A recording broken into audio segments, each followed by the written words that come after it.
Welcome to a world of fantasy, a world of magic, a world of danger, a world where Thursdays call for scattered showers and 40% chance of goblin punching. This is the D&D world within the Retro Planet. The players include Kloolas Larspawn as Hom the Tiefling Bard, Jean as Crispy Bande, the Air Genasi Ranger, JayBrilliant as Veronan Fellsworn, the Aasimar Sorcerer, Rikkaku the Sai-Krowe as Toba Thunderdon, the Loxodon Druid, and yours truly, RetroKaiju as Drogar Bargash, the Dragonborn Barbarian, along with MasterWabbit as our DM.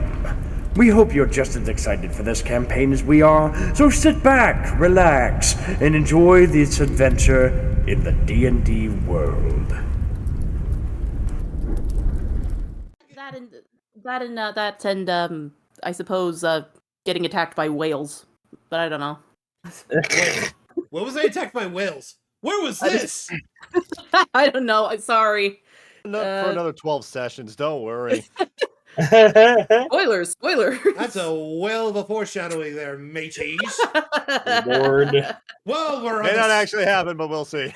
While we be on the subject of mateys, I guess I should probably say we picked up somebody new last week, but unfortunately for this week, he will not be joining us because he is having some air conditioning issues. He lives in Arizona, and even though we are in September, it is still hotter than a hippel's ball sack in certain parts of the country. So, Yeah. we'll be Even without... in the quote-unquote snowy areas, it's hot as all heck. Indeedly so. So we'll be without Stormpye this week. Fingers crossed he'll be back to join us next week. And if you are in the hotter parts of the area, the planet during this particular part of the year, please stay cool, stay hydrated, do what you can to just keep yourself safe. Jay and I know exactly how it is to live in a 90-degree establishment. It is not fun. No. No, it is not. And speaking of mateys, let's go down the hard. JayBrilliant, where can they find you? You can find me over at twitter.com/JayBrilliant, twitch.tv/JayBrilliant, and of course over at TikTok at JayBrilliant. There we go. Thank you very much. Kiki, I Kloolas Larspawn. Where can they be finding you? They can be finding me at TikTok and on Tumblr as Kloolas Larspawn. There you go. Jean, Yeah. you want to tell the people where they can find you? Yeah, you can find me on Twitter at _G96_.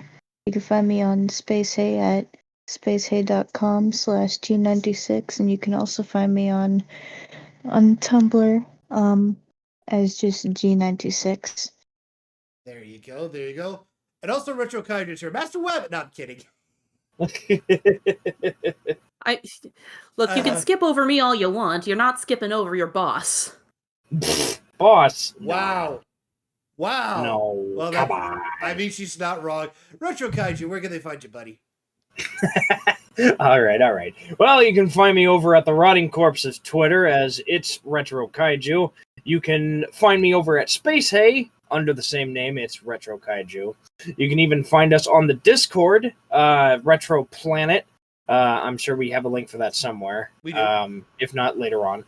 Oh, but perfect. And most importantly, you can also find us on YouTube at Retro Planet. We got a lot of good things coming for you. Stay tuned. Absolutely. And of course, you can find me here on right here at twitch.tv/Rikkaku_the_Sai-Krowe. I know I've not been streaming anything outside of D&D. I will try to find some way to get back into that. If anything, I know I've got games that I need to record footage for potential future Retro Planet episodes, or maybe just for the lulls of it. I still need to play Baldur's Gate 3 because everyone else is playing it and I'm being left out. So. Meanwhile, I'm over here like, got a job for you, 621. There are some of you that get that reference.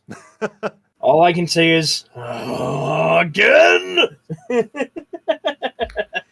Yep. I'm still walled by the first boss because I've been with other stuff. But yeah, so should I introduce myself? Yeah. Okay, sure. We're gonna All find right. All right. You can find the Dungeon Master of this game on Twitch at MasterWabbit, YouTube.com/MasterWabbit, and the Rotting Corpse of Twitter at MasterWabbit.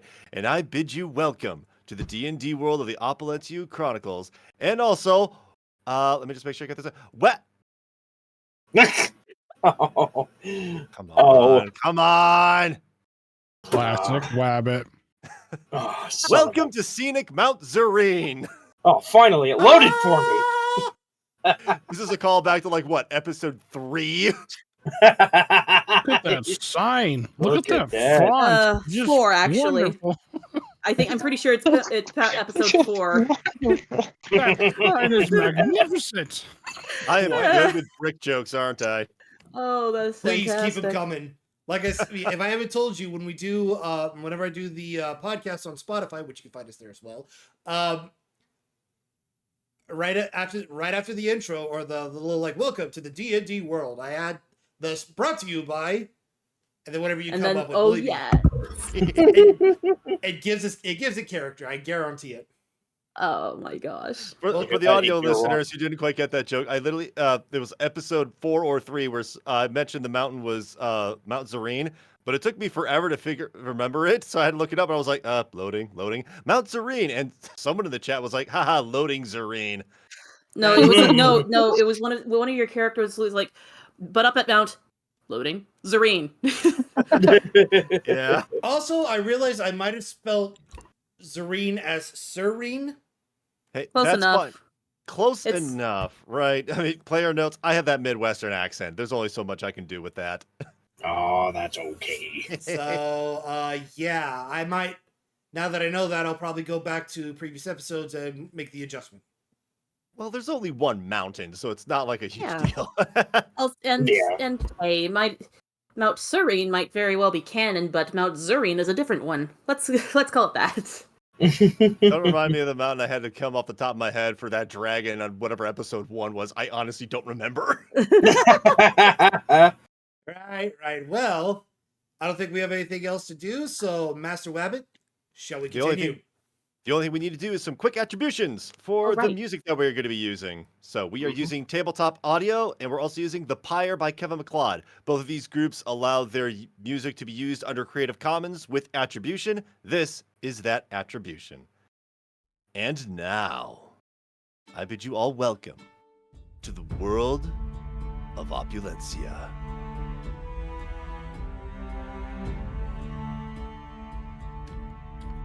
Our adventurers have had quite a time recently. One of you found a mysterious book, and upon picking it up, was instantly transported to a vastly different world. A world of rain and jagged mountains, and a strange little blue gnome character. Let me just pop him out there. Baggin Raggin. Toba and Baggin Raggin met, and the book transported them back to Wardbloom. Meanwhile, on the other side of the not the other side of the universe, the other section of the multiverse, the group of heroes got together and learned that there was a job for them in the morning. A long trek to Mount Zureen. And in the pub, a drenched mastodon-like Loxodon was all shaken and stirred and showed off this book that disappeared. Unknown about the full power of this book, regardless, they had a job to do. And so, they began their trek to Mount Zureen, a 3-day journey to this large mountain off to the east. And after a surprisingly easy encounter with a pair of direwolves, not jealous or, mad at all about that, they'll go learn. It is the end of the night of the third night.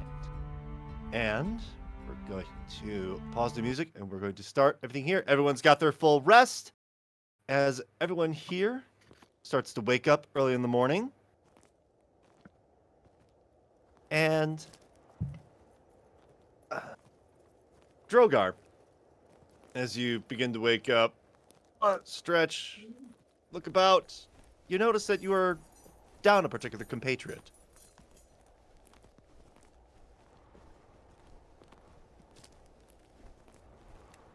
Uh-oh, of course the one We're person... down another one. Oh no! Love? Of course the Everything- person... That was Love, are you okay? bro tapped out. He was like, nope, I'm not RPing this. Nope. Nope. All right, so... Rewind. Yep, so, hey, Veronan, you're starting to wake up. Me? Okay. Yep. That's why it doesn't work. Oops, I'm so sorry. I clicked the wrong button. I pressed the wrong button. I am so sorry. Every Wait, are we time the going to- Apollo, ladies and gentlemen. Are we going to retcon it so that it's back to Drogar, or Sure. are we doing? Drogar. Go back to sleep, Veronan. All right, take two. Okay. All right. Hey, if we're doing that, we just gotta, skip ahead in the music just a little bit. All right. Okay. So, introduction. So, stop. Thank you. Drogar. Yeah. As you rouse to consciousness, you notice that one of your compatriots is missing. Where did he go? Oh, don't tell me he ran off ahead of us. Little thing. Does he even know where he's going? Where is everyone else? He's You just look he's around- yep. So, who else is in this tent with Drogar? good question. Who did Who we else have is the in last I time? think I was. Yeah, I think Oh yeah. yeah, maybe. Yeah. Crispy's been acting as the teddy bear that can fit in the tent. Yep. All right.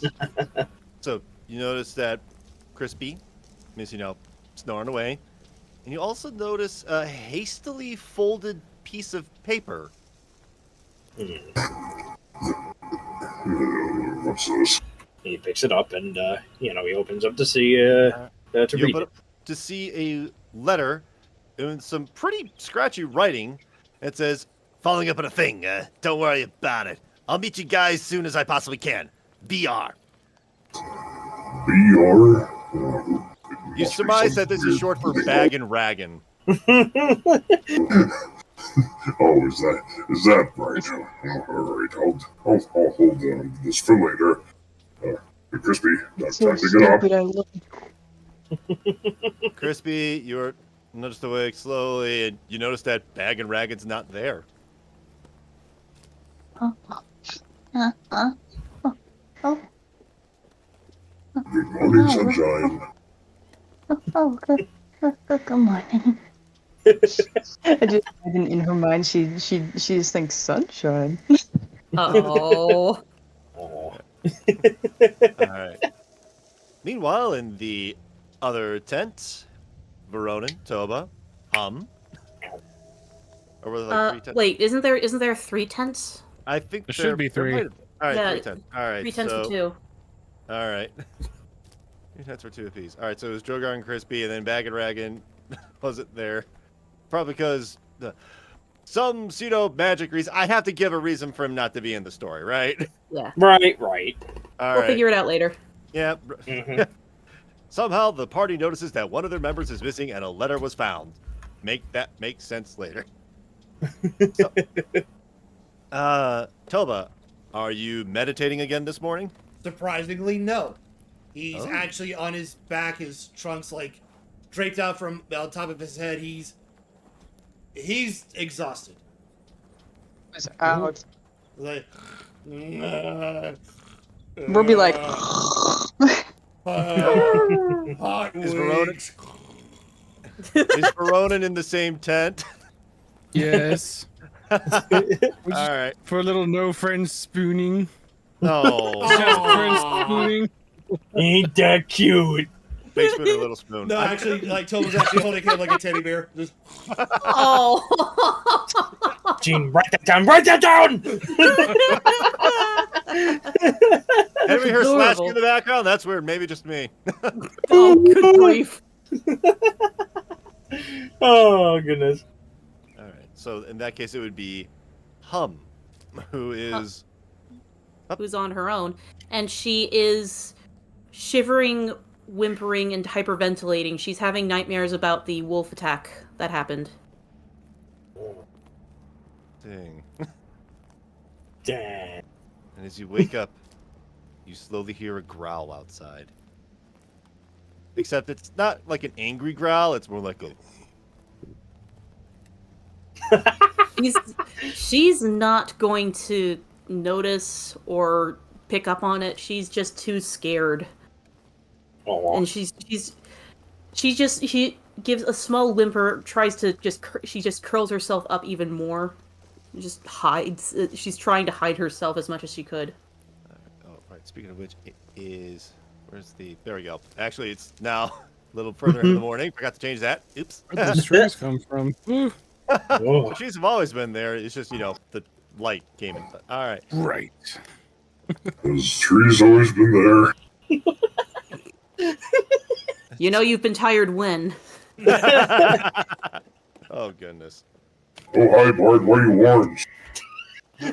As, the people who are waking up, crawling outside the tent, Drogar, you see Ursus, and he is just, right next to Hum's tent, just snoring away.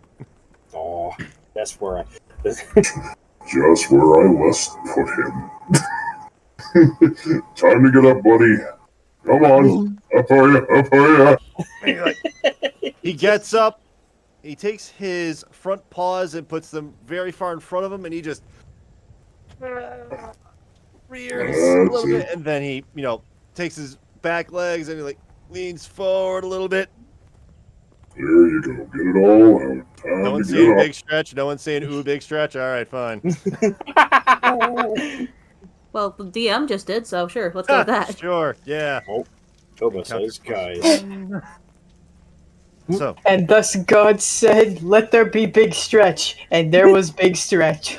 big stretchy. Big stretchy. All right. So, Oh no! No! Oh, Wait, muted this whole time? Oh, What do you mean muted this whole no. time? They didn't hear us. The Oh stream no! didn't hear us. oh no. Oh no! Are we recording still? We're recording. Yeah. I just forgot to turn on the audio mixer for the desktop. Nope. Oh no! Oh, don't Oh. you just love that? Are we, Technical difficulties, folks. Do we just want to give them let's the... just press on. I'll put a notice in the podcast. Okay. You got it. All right. So, So, Blair says, I hear you. Oh, Lola says to hear you. all right. So, any morning preparations people would like to do before we start heading to the base of the mountain? Well, I would like to believe that Drogar would be picking up his tent and prepping it to keep going. Yep. Let's see. After that, he would more than likely eat one of his rations for a breakfast. Yep. Dried. Dried jerky. grits. Yep. Good food. As you're saying this, you get the feeling that you're being watched. Well, Hum, and all this while, Hum is just whimpering and shivering in the tent. She hasn't left yet. She doesn't know what time it is. Oh goodness. Does she need a Drogar's help to get up? Well, if anyone else would notice. I'm gonna give somebody a chance before he goes in there. All right. Toba finally wakes up. As he raises up, if Veronan's okay with it, as he wakes up, he's actually holding Veronan in his arm. What's going on? Veronan's just like, oh, someone's finally awake. Please let me go. Oh, sure. Veronan, the disinterested cat. Yes, my two favorite animals, Big Bear and Cat. Oh goodness. Yeah, Toba will finally walk out outside. Good morning, guys. What I miss? Other than a good ration, nothing yet. Except I found a letter in my tent. Really? He grabs the letter and passes it over to show that our little buddy isn't with us this time.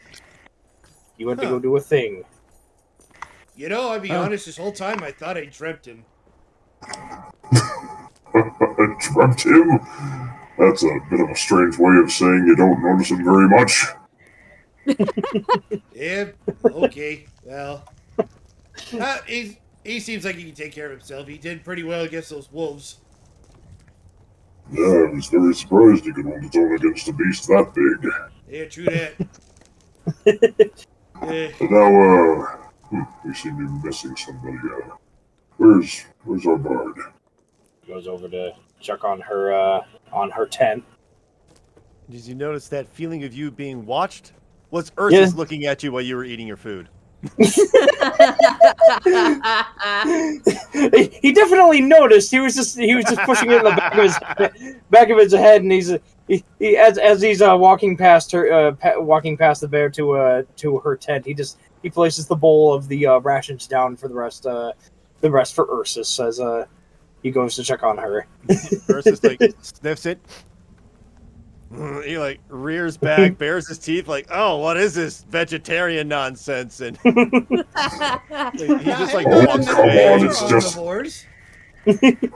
Oh, come on now! It's just one more. It's just one ration. And Ursus is like just slowly walking out into the woods real quick,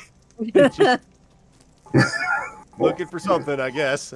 Oh, Io in the sky! What am I gonna do with this thing? he just rolls his eyes as he watches the bear walk off, and he then just kind of rat-a-tat-tats on the tent door. Are you coming out? It's morning. It's time for us to pack up and go. Hum initially yelps, and at the tapping at the tent. But then hearing Drogar, it kind of shakes her back into reality. Oh, in a minute. I'll be out in a minute. Okay. And he just walks back into the middle of the tent, in a little encampment, and well, if nobody else has anything better to do before they walk, he just sits down on a nearby seat and just waits for everybody to get ready. Yeah, Hum is going to take a moment to straighten out her veil and hood again, gather up her basket, and then just slowly exit the tent. Right. Okay. As everyone is getting their morning preparations done, unless there's something else really pressing, we're going to go right to about an hour from now, when everyone is reporting ready to go. Everything is packed. Everything is all set for your journey to the base of Mount Zureen. Hooey! Yep, it's like I used the same image because I didn't want to draw it another time. Didn't want to overload yourself? No, I didn't. It's you know how video game development, they just like reuse characters and animations and stuff like that. Same thing here. I'll take shortcuts. Yeah. Yep. All right. So, as it's about a 10-15 minute walk from the woods to get to the base of this mountain. As you're all walking aside, Drogar, you notice Ursus walking alongside with a suspiciously red squirrel tail coming out of its mouth. Ursus, what are you eating? And he like slurps it up like a noodle. Oh, buddy. You could have had better. You're just gonna get hungry later. He doesn't even care that it's just a cute little squirrel. Fine, you know what? You know what? I'll feed you the wolf meat I have a little later if you're hungry. It's like, you see the bear like dancing a little bit. He just perks up. He's just so excited. Yeah. Wolf meat. That's a good boy, but you have to be on your best behavior. I don't just give you anything just because. All right. Hum smiles. She's tired and she's still disappointed from the night before, but she smiles. She's very. She finds this very touching. Oh. He looks over to Hum and he gives her a smile. You're looking a little tired, friend. You need some help getting up there? No, I'll be okay. But thank you. Well, if you change your mind, I've got a bear's saddle just with your name on it. He just pats the back of the saddle. I'll be Ursus sure to looks keep at that you. in mind. Ursus looks at you and kind of just tilts his head a little bit. Aw. And he just scratches between his eyes and just gives a little ruffle of the old mane up there. And Ursus leans in a little bit. That's a good boy. Hey. Anyway, I suppose we should get started. That mountain isn't gonna climb itself. Oh. And as you approach this mountain, you come to the base of the mountain. And fortunately, there looks like there is a narrow trail that leads upward. It, kind of goes up a little bit, curls around one side of the mountain, then disappears about, maybe a mile or two away. And this mountain, as you were looking at it, if anyone would like to give for me a nature roll, I got it. or a survival check. I was going to say, One of who those has two, the like best nature- nature check? Yeah, nature or survival. Go ahead and give Should me a be check on the one of those. ranger, wouldn't it? I was going to say either a ranger or Ranger. Oh me, my maybe. god. Roll it. Roll it, It's- Genie. It's my time. Okay, would you say a nature or, shaman. nature or survival? Nature or survival, your choice. Nature. All right. Okay. All right. 17. All Oh, right. nice. All right. So, Crispy, you're a ranger. You know the woods, the lands, and all that. And this mountain is pretty big. It's going to take you about 3.5 hours to climb up to where you think the peak might be. Because that was part of the goal, is to take these ashes that you were given at the beginning of this journey and bring them to the top of the mountain. So as you see the narrow path, looking up there, it's like, all right, it's going to be a bit of a trek, but should be all right. Okay. Well, what luck. At least we have a trail to run up on. Come along, Ursus. It's like, gestures the bear to come up and onto his side, and he starts walking, whether or not anybody else is prepared. Is the Oh my trail God. wide enough for Drogar and Ursus to be walking side by side? You assume so. So you start going up this path, and it's like enough for 2 people. And then, as you are all climbing this, I'm assuming? Mm-hmm. Yep. All right. So can I get a marching order, please? All right. I'd like to jump up on top of Ursus and lead All right, the way. I will get that set Onward, up steed. All right, Drogar and Ursus. Yep.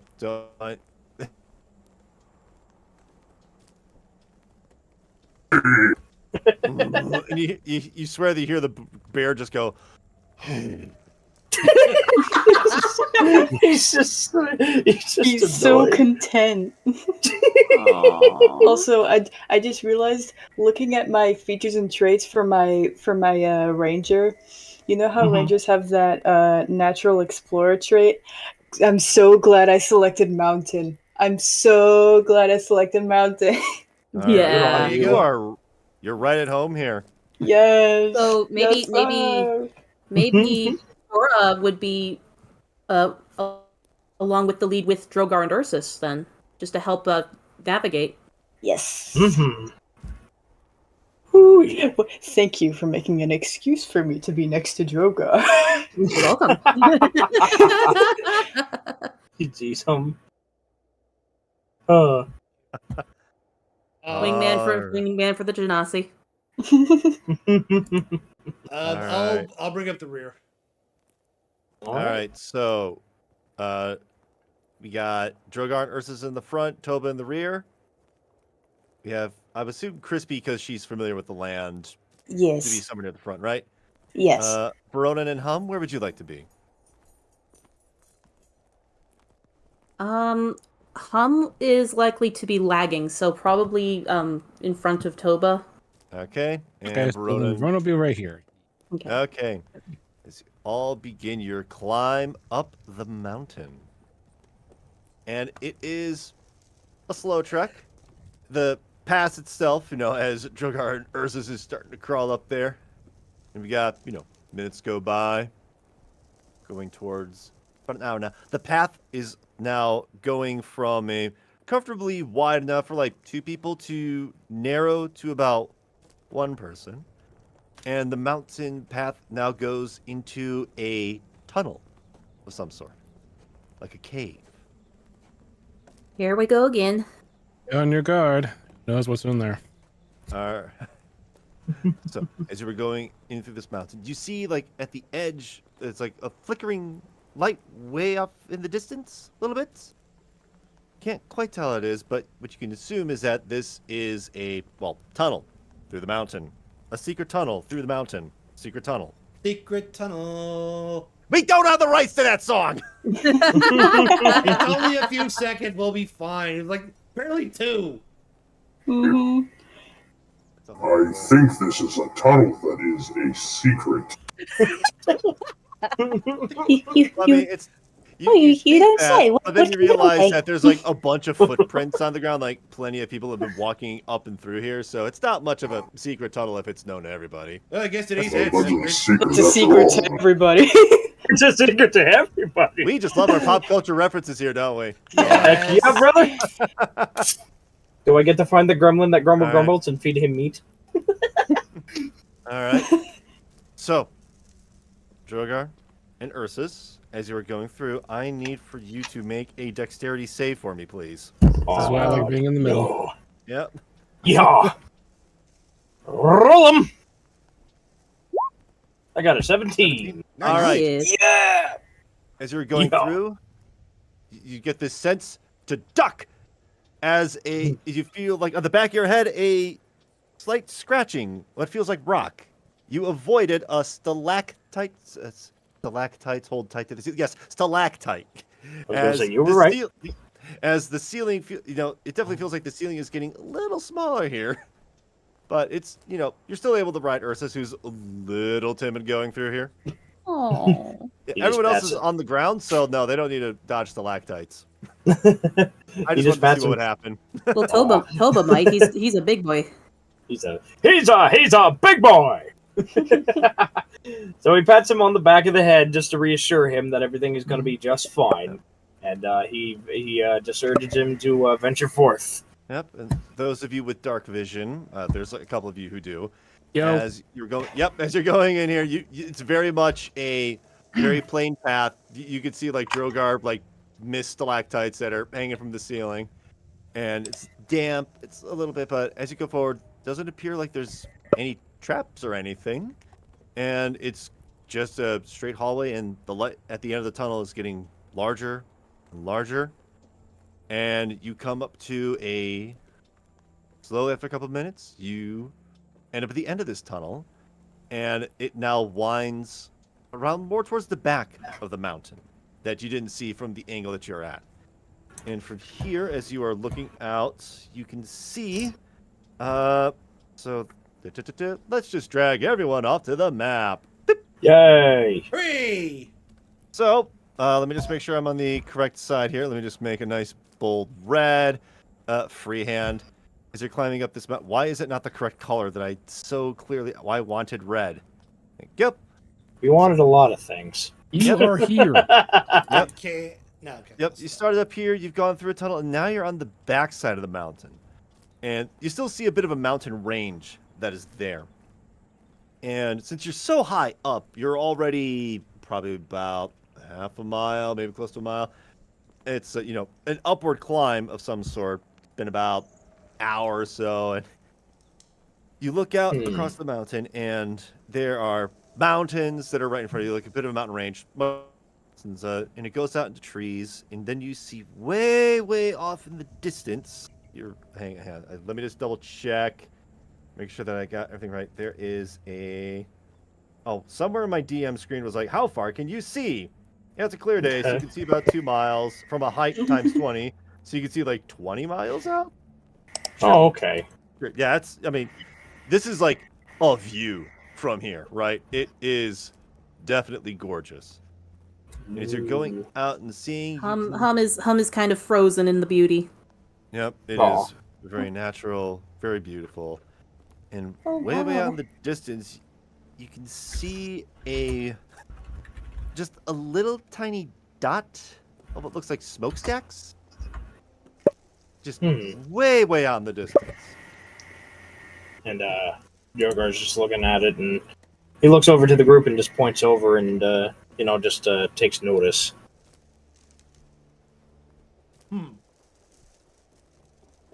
They could be other campers. I mean, from this distance, you would. It's no, it's not just like a little bit of smoke. From this distance, it's definitely from a smokestack of some sort, but it's so far away, it almost looks like a toothpick from this distance. So you would imagine that smokestacks from this far. I'm trying to think what kind of check I would have someone for something like this. This would be. Give me a geography roll, except there is no geography roll. That would be. Would that be? No, that wouldn't be history. History No. would be like in the past. Investigation would be right. Nature wouldn't be the right thing. Certainly not religion. This is gonna be. See, there's no observation roll. Perception. Yeah, perception. Investigation. I would say a mean, perception check. perception check is not what I want. How about just an intelligence check? Just a straight Okay. intelligence check. I know from what a someone. chimney stack is, right? Someone else did that. I have a -1 in intelligence. I have +2. I also have +2. All right. Okay. What about Hum? Go give it a roll. Okay, I'll give it a roll. Pardon me. With a +3. I got a 3. I got a 3. And +2, that's a Oh. 5. A 5. Oh. Yeah, those are buildings, all right. Those are sure buildings. Okay. Can anyone else give it a between- shot? Between her being tired and being taken by the beauty and the height, I'm assuming like the air is a little bit thinner, or have we reached that yet? I wouldn't know because I've never climbed the mountain. So Okay, fair enough. That's gonna be Let's- really high up. You know what? Okay, Yeah, let's forget the air thing, but she doesn't fully acknowledge, she doesn't think there's anything off about it. Screw the Yeah. -1. I'll take a shot at it. all right, go ahead and give me a Intelligence? shot at it. Yep, intelligence check. I shall use my hyper Loxodon brain to figure this out. I'm hungry. 19. Oh. I'm in. No, that's a 20. Hey! That's It's a a natural natural 20. for a total of 19. All right, so that means somehow in, whether it be the days that in the inside the bar, whether it be chit-chatting or talking, you would have learned about the country of Bathon. Bathon lies to the east of Kovacia, and this mountain range is kind of the natural barrier between these two countries. Oh. Oh. Friends, that's if I remember correct, that's Bathon. That's a whole other country that's divided by Yep. these mountains. These And mountains are like since a it's a natural. natural, and since you rolled a natural 20 for a 19, you surmise that the smokestacks that you were seeing way out in the distance is going to be that of the capital city of Kinesis. Going off the smoke, I would guess that's probably the capital city, Cathesis. Not Kinesis, Kinesis. Kinesis, like. I can spell that out for you. So it's oh shoot, I literally just write it down. Kinesis.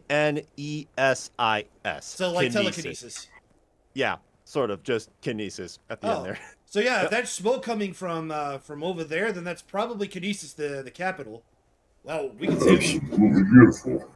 we can see a whole other country. Oh, Yep. Who knew? And yep, you knew. Yep. I mean, Bathon is part of the Corvos Union, so friendly relationships with the neighbors. It's just like this mountain pass that you're going through for up Mount Zureen, you see that it's all here, and this is just like the natural barrier between these two countries. So it's not like there's ever been a real war. It's more like, well, you stay on that side, we'll stay on that side, and we'll just be friendly trade neighbors, right? Okay. But that's about all you can really surmise. So yeah, that's another country that's way over there. All right. Very nice. Okay. So, All right. Well, after getting our fill of the view, I would right. expect us to keep moving up. Yep. Well, that's not the right button. Hey. Clear drawings. Clear drawings. for A the deep record, purple line blocks the way. for the record, Drogar, I was expecting like a nat 1. So I'm cold, I'm hungry, I'm itchy. We're the girls. I was just gonna make fun of that. All right. As you are going up this mountainside, the path is getting a little sketchy at this moment. Crispy, since it's been about an hour, this normally would be kind of like difficult terrain, but because of your ability and all that, I looked it up. Yeah, difficult terrain doesn't slow your group's travel. Your group can't become lost except by magical means. You remain alert, blah, blah, blah. And yeah, you are just like, all right, just put your foot there, step up there, and everyone is climbing up, maybe even a little faster than what was initially expected. So glad I picked mountain. So glad I picked mountain. Oh. So yeah, at this point, like Crispy is, the bear is like kind of like scary, but like a particularly sketchy look, and you like duck underneath its claw. Excuse me, pardon me, and you just, it's like that one scene in Lord of the Rings where Legolas is just walking on top of the snow. Yeah. Almost. Yeah, pretty much. Except this time, Crispy is walking under the bear, like whatever. You are essentially like leading everyone up the side of this mountain. And about 30 minutes, 45 minutes, like slow going up this mountain. Anything people want to talk about before we reach the peak? Let's see. You know what? Would any of us know anything about the person that we're throwing the ashes of? Like, just as anything in general, other than just the name? Like, do we know how important this person is, or anything of that nature? Did I ever give you a name? I don't know. I don't think Roger. Roger, I think. Roger? Yeah. Okay. Sure, we'll make it Roger now. Roger. Yeah. All right. So, That's a you know, silly name. yeah. Do we have like any kind of anything regarding the person? Like, I'd actually like to learn more about this guy in which we are throwing their ashes off. Well, as you're climbing up this mountain on the back of Ursus, you take some time to take out the urn of ashes. It's nice and secure, so you're not going to spill it accidentally, unless you... No, I'm not going to make you roll a dexterity save. No. I was going to say, don't make me roll. Yep, all right. It sure would be a shame. Probably would be a shame if you scattered the ashes a little early. Okay, I have the +2. Whatever. She's like, yeah, that old widow's like, 3 days away. She ain't ever going to know. It probably would have made it better if I did the freaking if I did the freaking dexterity save, because I have a dexterity save of +5. Drogar, you desecrated my ashes. I knew it. All right, so you take this out, and as you look at it, there is a label on it. It's like, Roger, son of Willard, beloved son and brave warrior, who gave his life in the name of freedom. And that is all that is written on the side of this urn. In the name of freedom, huh? Well, he must have did something very special to save that. As much as he doesn't have any idea, like, what kind of battles were done anywhere, because, I mean, you got to remember, he's a farm boy. He's not going to know anything. You do remember that Max said something about coastal raiding off in Tlimmer. So, that's right. Yep. In your head, you are, like, imagining what this kid would have looked like. I'm essentially just... As you are looking at the years, it's, so it's 3784. Right now, that's the current year. And you see that the date of birth on Roger here was 3722. So he would have only been like close to 21 to 22 when he died. Oh, jeez. Yeah. Well, War well sucks. shit. Fucking, I'm already imagining I'm already imagining the medieval version of saving Private Ryan at this point. Yep. You're playing these scenes in your head and how, Roger would have been there. Hold the line! As whatever coastal raiders coming in, and this is all just going on in your head. The rest of you all see, Ursus, he's doing his thing, and Drogar's like, he's got his eyes closed, he's holding an urn, he's like, get him, get him. Yeah, he really is just going like, get him, kill them all. Copper, for your thoughts there, Drogar? He just looks over and he's... Whoa. Slow down there. Easy. Slow it down there, Dragon, bro. Easy, please. Geez, It's okay. Sorry. It's okay. Sorry. I was very, very deep in thought. It was almost as if I could see through the eyes of the one that were throwing the urn over the mountain. He just kind of he's trying to make this sound as natural as humanly possible. He's just passing it off as like a crazy madman. Hum will go up to him and just pat his arm, and nods. I understand. It's something I do as well. It's what I was doing the day we were given the task, actually. Thank you. Does the urn say anything about the departed? Well, I thought he was a warrior who fought for freedom. But if I remember right, there was a time back at the bar, I was overhearing something about a coastal war. I was just imagining what it was like to be on such a thing. I've never been to war before. Question, DM. Sure. Given Toba's pirate background, would he know anything about the coastal raids? You are sitting there and you're thinking, and the pieces might connect, they might not.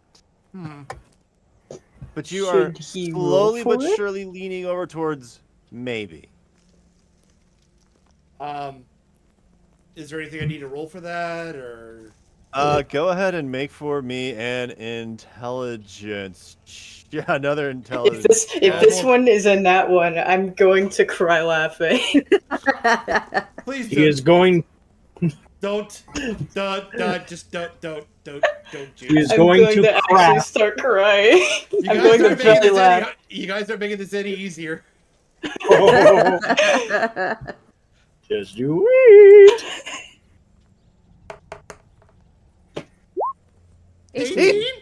18. All right. Okay. Alright. Well, shut me up real quick. Toba begins scratching the base of his tusk. DM, what would an 18 say? An 18. Your gut is saying yes, but your mind is saying I'm still not quite sure. I mean, oh, go ahead. No. That's basically it. It's like your mind is thinking like, I wanted this to be true, but I can't say for certain. Sounds awfully familiar. I wanted to be true, but there's still something about this that's keeping me back from being certain about it. I wonder if maybe it has something to do with Anathiel? Maybe? Well, whatever the case may be, I'm glad this one did their duty. Oh, sorry. No. That's pretty much it. I want to see if Hum recognizes Anathiel. Anathiel, you would not have a clue. Not from what I know of your backstory and all that. You would. Well, would I? Well, what? If words. Do okay. What do I roll to see if I have a chance at knowing what Anathiel is? Because I'm kind of making up my backstory as we go along. Your backstory for Anathiel? No. Okay. Let's say that from what you've told me about your backstory and all that, this is like a roll you would have to roll a 30, and I don't think you can. Okay, fair enough. Well, if we were to assume that my hunch is correct, Anathiel has been getting... Anathiel is another nation far off from here. long story short, they've been getting very aggressive with its neighbors, and I guess their conflicts brought them over to here. Assuming again that my theory is correct, and if it is, oh boy, it's not going to be good. Especially keeps a special eye on Veronan and Hum as he says it. Especially for so like They magic. we could talk more about it later, but the big thing is their primary target is magic users, including which would be the three of us. Hmm. Well, wouldn't be the first time I've been a target. Aye. But So that much. In that further case, we delay. may very well be very careful. that's an understatement. But we'll cross that bridge when we get there. Let's. He has a little more serious tone. Let's give this guy this Rogers due rights. Come on, guys. Yep. All right, and with that, you start climbing up towards the peak. The path begins to widen a little bit as it's winding up. It's kind of doing like a staircase sort of thing where it's like going up to the left and then turn up to the right, turn up to the left, and it starts to widen a little bit.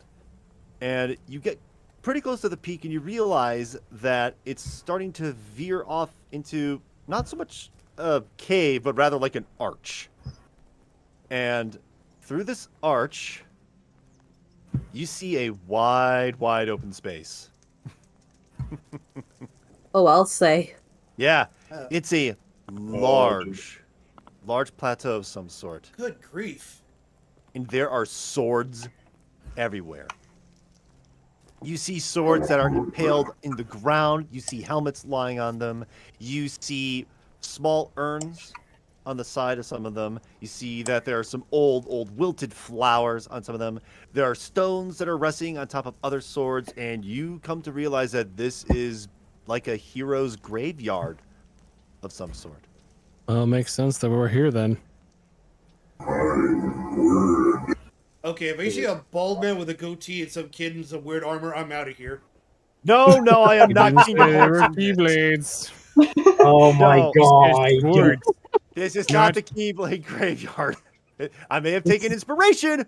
It's a cool looking set piece. This ain't that. This isn't that. Hopefully this is a lot less confusing. It should be. So, And Hum just is frozen, and her jaw just drops. It's the first time she's just seen this much result of the war. Veronan's been looking around. He does not seem affected whatsoever. In fact, it seems as though he's seen something like this before. May I insight that? insight check. Go ahead. So I need. So you're gonna have to go up against. Did you say this out loud, Veronan? Did you mention something like you've seen this before? He gives off a disposition like he's not affected by this, whereas it seems like everyone else is a little emotionally like, oh my god. He's like, to him, he's like, this is just like that other time. Yeah, I would like to. Oh, it's insight. Tuesday again, isn't it? All right, Yes. Go ahead and give for me an insight check, Toba, and I need Veronan to make either a persuasion or a deception check. You don't tell me which one. Just there's a way to roll in secret, I believe. If you right-click on the one you want, it should say "roll for me." And Toba, I need you to give like a public insight check. All right. Right click. Insight Yep, it check should be is a 19. All right, 19. Now, does that meet or beat what you rolled, Veronan? I'm still trying to figure out how to do the roll for me thing. Is that going to be on Beyond or on roll On 20? D&D, it should be on the D&D Beyond. If I were to go back and double check on, I'll be right back. I love Just learning to the software. restroom really quick. So if I go to, let's say a performance check, and I right-click it on just the number that says +2, it says send to everyone. I check send to self, and I found it. Yep. So Yep, if I okay. roll that on my end, I rolled a natural 1, and it should only show to me that I rolled a natural 1 for your performance check. We could see But it though. Yeah. Wait, you guys can see that? Yep. Yeah, we just saw it. Negative. Weird. It should. Huh. That's weird. Maybe it's because I'm the DM. Do you have Jay? You have a D20 on hand. You could use that. I would have to go find it. I do have some on hand. What But you can do is just roll a d20 and then add your deception or your persuasion check, depending on if you want to tell the truth. Don't tell us. That's weird. I thought it was send it to everyone, send to self. I have one on my phone. Hang on, let me I try that have. again. Hey. I have a dice thing on my phone. What the heck? I rolled another natural 1. And we saw that too. Ow! Ha! This is why I like rolling actual dice. Yeah. That is weird. Why is it only Maybe it's because I'm if I'm a DM, that's about the only thing. Persuasion to DM.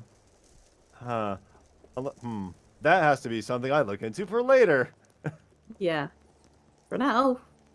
Yeah, I swear you should be able to right click, select just on me, and then do that. But if it's doing that, weird. I mean, there's only one way to find out, right? Mm-hmm.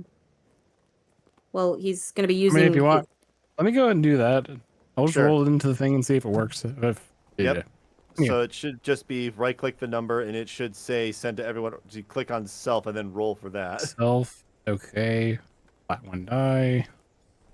Let's roll. We saw it. Weird.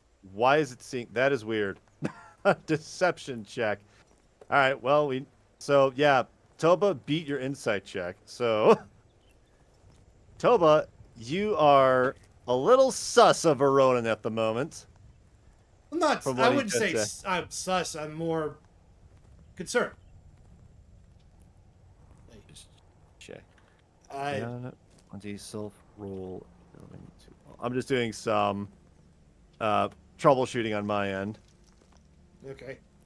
Okay. Well, I guess while you're doing that, Yep. Y'all can like wander around this space. Y'all know that the purple is wall. The green is the edge of a cliff, by the way. So Yeah. try not to go too far with that. cover for your thoughts there, Veronan. He's gonna have to snap back to reality for a minute. Snap back to Just reality. it's quite a sight, don't you think? And then he's gonna, since he failed the deception roll, he's not gonna be able to keep his thoughts from wandering back and forth. Toba's going to be able to recognize the fact that he's trying to fight saying something. Hum has just wandered over to one of the walls Yep. and just It's slumps down, just staring still. Toba will put his hand on Veronan's shoulder.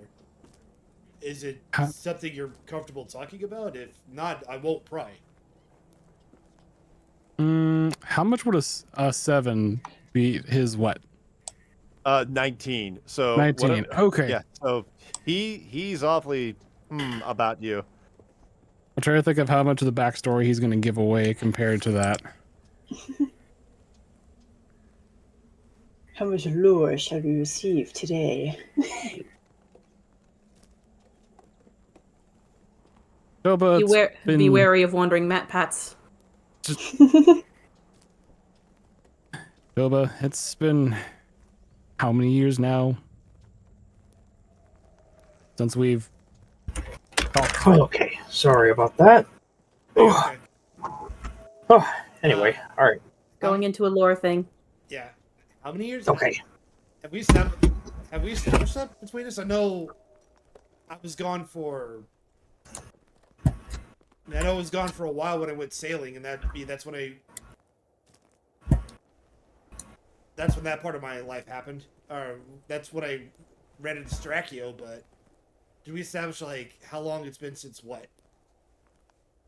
Since we had talked as friends, because when we were friends before, Veronan was in a certain charismatic personality, as in contrast to how he is now. Well, I mean it's been several years since I left, and came back from Storakio, and I do gotta admit, you're not as chipper as you were. I won't tell a long story. I'll make a long story short. Let's just say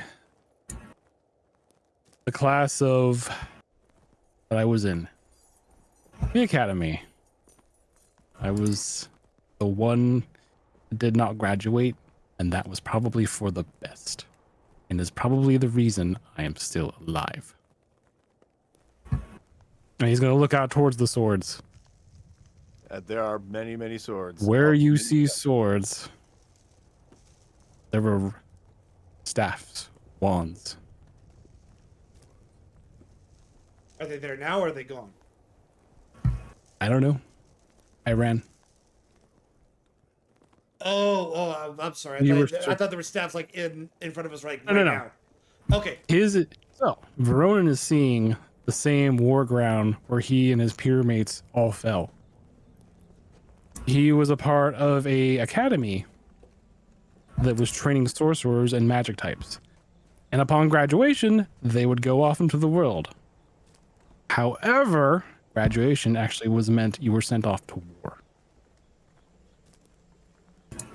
To die. Oh. Interesting. Veronan wanted to graduate so bad that he actually snuck in with them. But when he went to meet up with them, they were already all slain. And his headmaster came up to finish the job. Uh-oh. So you can tie this into like the war that's going on. Headmaster in charge. And he gets his name Fellsworn because the academy was called the Fellsworn Academy. All right, Fellsworn Academy. Oh, I love the good smell of lore. And I know what country this is going to take place in then, because there's like one country that is perfect for this. Is it one that I'm familiar with? If you, I can just tell you which one it is if you guys want to like, tie that into the world. Please. All right, so it's Iwhen. So it's Eiwhen. Iwhen. I'm sorry, one more time. Hold on. So it's Iwhen. So Eiwhen. This is the country that is in Tukavacia. It's kind of southeast of Kavacia. It's mostly southeastern there. Iwhen is like essentially known for its magic and wizards. And Fellsworn Academy would certainly be one of the premier places, or at least used to be. Is no more. I don't think that would. Would I know of what I've known of Iwhen? Iwhen, I mean, if Veronan went there and you're friends with Veronan, you would have known of it. Okay. Right, we'll figure out the geography we'll thing figure later, that right? I will say this. Toba would not have known about the academy, but if he would have known about Iveland. If that Not becomes a Iveland, thing. it's Iwhen. So E-I. Iwhen. Yep. Iwhen, got it. Iwhen. I Well, come up with some weird names, though. I know when I had finished one of my tours at sea, I was gonna swing by and check on you, but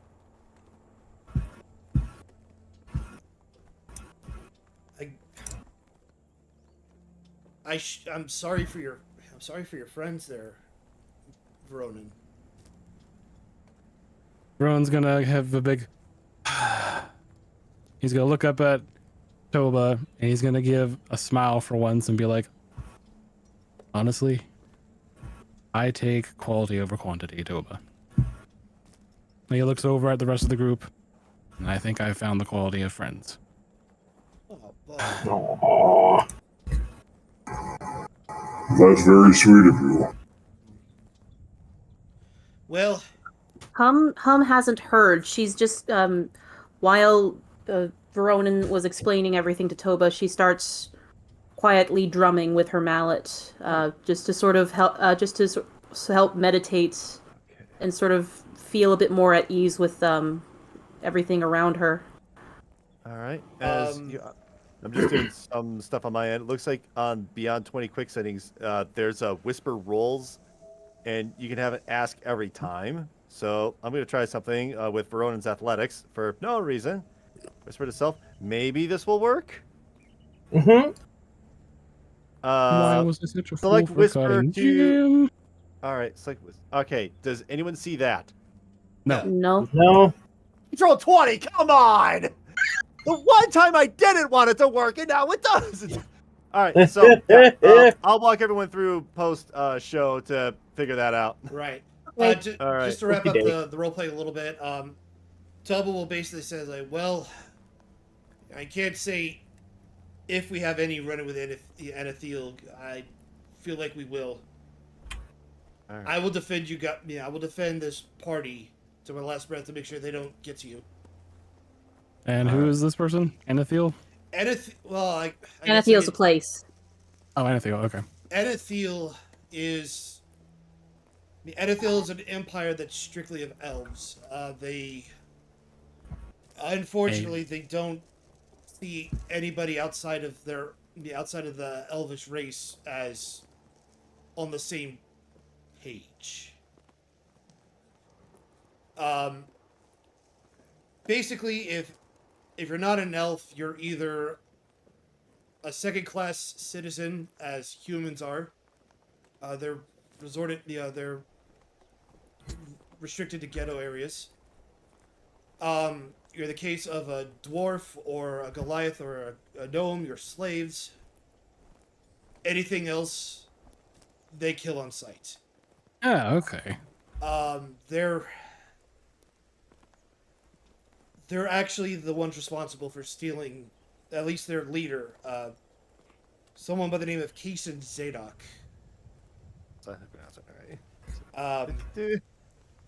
He's responsible for stealing the great Quetzalcoatl egg.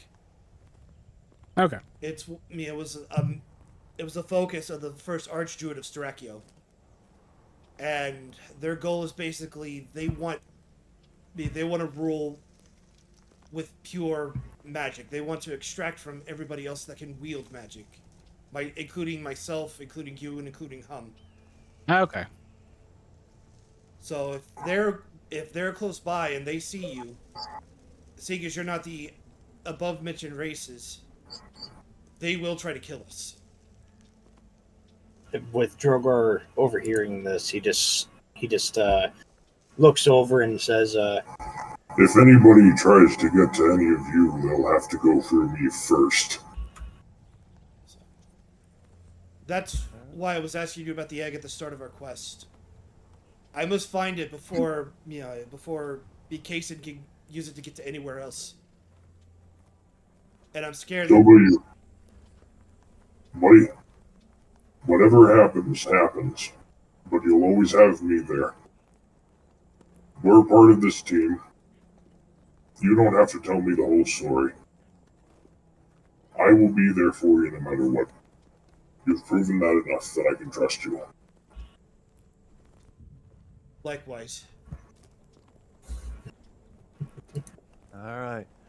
So, Hum, as you are slumped over and looking at all of these swords and burials, you notice that there are written messages on the stone that you are just, scratched on the rock with other rocks. Mm-hmm. Things like, "Goodbye, my love.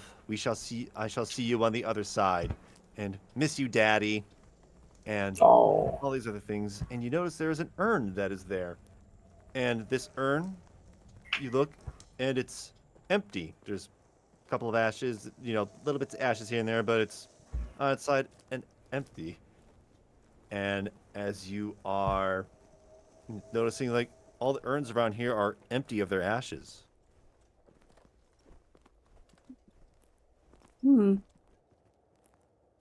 Is it common practice?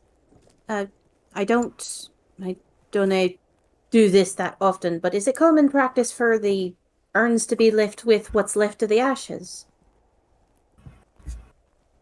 None of these urns have their ashes in them, or at least not enough for a full urn. It's not common practice. They should have the ashes of the deceased. That's a little strange. Unless they just scatter them here and leave the urns be on the summit, but that wouldn't make much sense, though. That's why I'm asking. I would like someone for me to which check? What kind of check? What kind of check? I haven't rolled anything yet. Please. Yeah, I was like, I'm gonna stop. Deception, maybe? Oh, this I'm is gonna gonna be stop like, while I'm ahead. I've had good how about rolls. a religion check? Oh, I got Oh, plus 2 oh. in the religion. What? I also have Alright. +2. All right, go ahead and give me religion checks. You know you can help each other out for advantage, right? Yep, you can, Oh, roll not separately me. or I have a +6. Yeah, I was gonna say let her have it. Okay, hold on. 18. There you go. Ooh, Hey. Ooh. Plus 18. All Plus right. 6, Alright. that would +6, that would be 24, I think. Yeah. Yeah, 24. So, a loved one's ashes being scattered from the top of the mountain. You know a little bit about this religion, and Mount Zureen can be seen as a holy place. And scattering the ashes of someone from the peak of a mountain is said to bring good luck to the descendants and the family and all of that within this region. Maybe it's from an old cultural thing that, from a long lost religion. Maybe it's something about Velith that you didn't know. Maybe it's another god that is there. But it seems like scattering the ashes into the winds from the peak of a mountain on top of here would be the right call for a warrior slain in battle.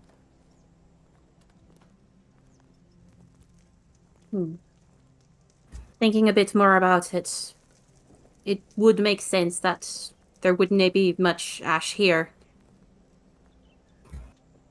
Letting the winds carry what's left to the gods, whichever gods that will carry them as well, to whatever paradise they need.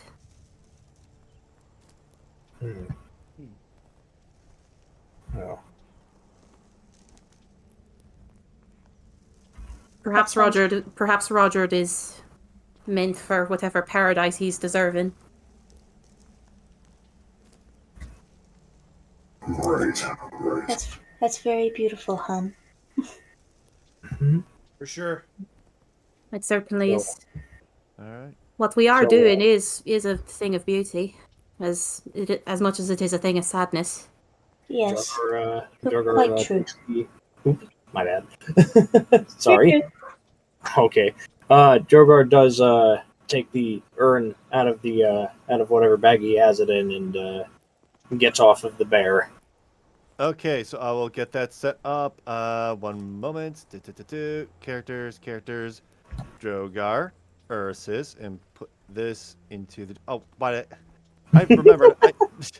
I had them already set up in the side here, but all right. So, Drogar, Ursus. Yep. And okay, let me just go Okay. and delete these two that I don't need at the moment. Okay. So at this point, Drogar, you are in a surprisingly large plateau, and you're holding urns. And you look out in the distance. You hear the wind blowing, but it's more towards like the edge of the cliff. Because winds blow closer to the edge of a cliff, anyways. Yep. Yep. So he will begin to walk towards the edge. All right, and the And the Bear? cat meows. bear's gonna Oh, be following I'm close sorry. behind. Oh, it's okay. It's all right. So for the next several minutes that Drogar's walking over that way, where would everyone else like to be standing on this cliffside? Well, not cliffside, it's more like a plateau. Hum will. Hold on, I'm just going to. Yeah. Hum. You're good. Oh, for goodness sake. Just It's trying okay. to figure out how to position the map, because this is a giant plateau. Yeah, it is. I am scared, Wabbit. Very, very scared. Hum is going to just walk along the edges of the walls. Okay. So I think she's just going to be over here. Okay. Crispy. There are, so even though there are swords everywhere, it's not like difficult terrain to get past them all at all. You can just like casually walk through them. not through the swords like phasing like a ghost. It's just, you know, they're all scattered around here. There's some towards the edge of the cliff, but it's mostly along the edges here. Some are in the center.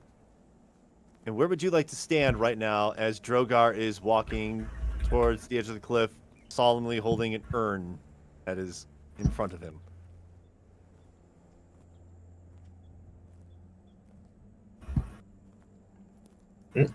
Gene, you there? Gene.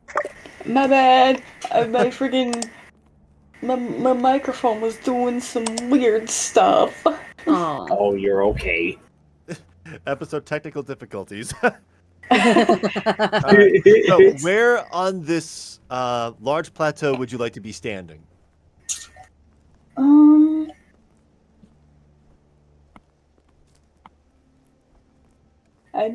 I might just follow Drogar because I can. Okay, you are trailing behind Drogar. Veronan, Toba, where would you like to be standing as Drogar, Ursus, and Crispy are walking towards the edge of the cliff? Not like in a trance. There, Drogar is, solemnly holding the urn in front of him, paying attention to his surroundings. Yep. And we lost. Oh No, we lost the the listener. That was a visitor. All right. Yeah. That was just a guest. Yep. Just a listener. All right. Who was it? So, Toba and Veronan. It's Baby Star. Star. Okay. Yeah, Rictus. Yay, Discord. Hooray. Where would you two like to be standing, Veronan and Toba? Veronan's gonna stand right here, kind of watching Drogar and Crispy bring the urn to the edge of the cliff. Okay. Toba. Toba's gonna join Veronan. All right. There we go. So, as right about there ought to be good. And Ursus, Crispy are right there. Yep. Drogar, as you were standing there, you feel the winds buffeting you. It's not a particularly strong hurricane force wind, but it certainly feels like it's blowing from the left side to the right, and it feels like if you were to scatter the ashes here, they would go way out towards. This is actually going to be facing out, mostly towards the north, actually, from the way this mountain goes, because you guys were going up a cliff, and then, yeah, that would make the most sense. This is like a north-facing side of the mountain. As the sun is hanging above you, it's pretty close to noon. He looks at the urn, raises it above his right about to face level, and he's just looking at it as if he's about to talk, and he just goes silently. Thank you so much for your sacrifice, and may the gods be kind to you up above. And he opens up the urn, ready to dump it out, far out to the wind. Yep. You take the urn and you dump it out, and the winds, they blow the ashes. And they go soaring into the sky. It's a beautiful moment. Floating there. The ashes scattering, coalescing, forming, rapidly approaching. Oh no. As all of a sudden, the winds, all of a sudden they start to blow towards you. You hear this. As Conversations in the background? No. This appears in front of you. What? This, the ashes start to form and swirl, and they turn into a mass of a humanoid being, and it is twitching. It is looking right at you. Its mouth glowing with embers, its eyes flickering with light. As Veronan, Toba, you see this in front of you, and behind you, you also hear another one of these strange creatures has appeared. Uh-oh. And this one's a slight bluer tinge for some reason, because, I don't know, colder flames or whatever. It stands there. It looks at you. It picks up one of the short swords, the red one that's towards Drogar and Crispy. It also picks up a short sword that's right next to it. I need everyone to roll initiative for me, please. Oh God, my here goodness. Oh God. Here we go. Let's playing get ready to You were tumble. playing Can the I music, have I thought we were something getting that's ready to not end a- early. I'm like, wow, that's an early session. Hey, can I have something that's 19. over a 4? I got 12. All right, add turn. It's going to be a 4 for you. Also, my my gosh. reaction. 4 for you. 7 for Toba. Veronan is going to get. I need to add a turn. That's going to be 19. Yes, hello, kitten. Sorry. Crispy. Oh, Crispy, it's crispy, okay. crispy is getting a. Add turn. I gotta do this one at a time. Oh, Hum gets it. All right. So, crispy, Drogar, crispy. 23 in total. Yeah, All I nat 20. Goodness. Oh boy, this interface. All right. And then Again, 23. I'm first. All right, and then does And you're the furthest away Alright, from does- everybody.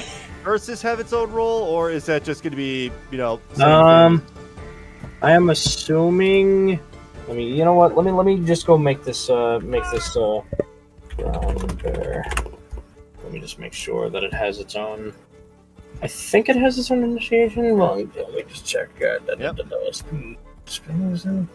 Does it not have? Oh, I guess not. Well, I can just roll for it and just take away the initiative bonus. Let's see what happens. How are you faster than me, bear? Wow. Because it's Oh, where? It is a Bear. straight 8. Sonic Alright, Bear straight Hog. All right, make sure everything is going to be correct. All right. At the top of the round, it is Hum. As you are noticing all of these scratches, hang on. You see like the wonderful messages left behind, family and friends that had passed away. From two sides, you hear this horrible screeching sound. As these guys are. This is a big area. It's a real big area. So you turn around and you see that there is a bluish ash-like creature standing, kind of blocking your way, and then you have over towards Drogar, Crispy, and Ursus. There is a red ash-like creature that is over there. What is your actions? She is going. Well, you just saw me check with the blue one. She's going to attack the blue one with Velith's percussive ring. All right, go ahead and roll that attack for me. It's gonna be. It should be a +4, I believe, because it's a thing with drums. So I gave you not just a +2, but also the other +2 for something that. What was it? Proficiency? Yeah, it's a proficiency bonus plus your charisma, so that's a +4 in total to the attack on the DC. Hold on. So one. Yep. So roll a d20 and add +4, and that would be the attack. So I just rolled a 19, so that would make that Whoa. 23. All right. Yeah, it's Damn. right at the very edge. So 23. Yeah, I believe a 23 hits these creatures. Let me check. Yes, 23 absolutely hits. So Yeah. go ahead and roll damage for me, please. So the D8 plus. D8 +2 force damage. Okay. I rolled a 4, and force damage is, which is it? It's a +2 force damage. So I just did 6. All right, 6 damage. That's gonna be. Well, that's. Oops, I forgot. I have like 2 keyboards. One's for my laptop. The other one is for. All right, so there we go. You spin around and you boom hit that drum and whoosh, this force going about, and you see like the dirt and whatever little ashes going on there, and it looks like it's petering out at the end, but it poof buffets this monster, and you see like the ash starting to fall away. It certainly was. It certainly took its hit. What else would you like to do? You Let have me just. movement left. I have some movement left. I'm going to move up to where that cursor is. Okay. Hold on. I'm just. Sorry, I was super zoomed out so I could see everything. So. Yeah, I might have made this a little too big, but you'll see why. Well, yeah. So okay, that one. So let me pull out one of my little doodads here. Okay, so she's gonna start making her way up to the others. All right, don't mind the red diamond. It's just to signify something from my end. There we go. Yeah. The red diamond is just there. All right. So And that that'll be my is your. turn. Yep, that is your turn. All right. So up next is. Oh, look at that! It's the lair action. What? Hey, Squeezy? Remember when you guys said, "Oh, this wolves encounter is too easy"? Oh no! You messed around and you gonna find out. Oh no! All right. So at this point, the swords start to glow, and all right. So I'm gonna put this one. Oh no. There's a sword. It's starting to float and hover in the air.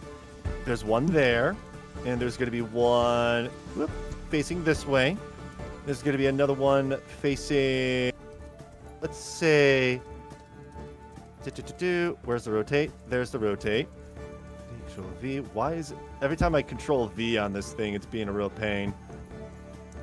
4, and then I'm gonna have this one be right over here. 5 swords that are like slowly floating. You see like ash starting to like form around them a little bit, and they are just floating there, and it looks like they're starting to go flat, and they're shaking at the moment. Oh. All right, Veronan, you are up. Crispy, you are on deck. This doesn't bode well. No. All right. You don't say. So he's gonna look around and notice all these swords floating around and can only guess where their intentions are. We're gonna go ahead and ready an action with shield.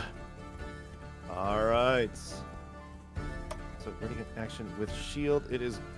It's a reaction. So it's if a reaction. a sword, So you can. yeah. Oh yeah. A reaction is going to be you're going to hold your reaction. You can use that not on your turn. So I don't want you.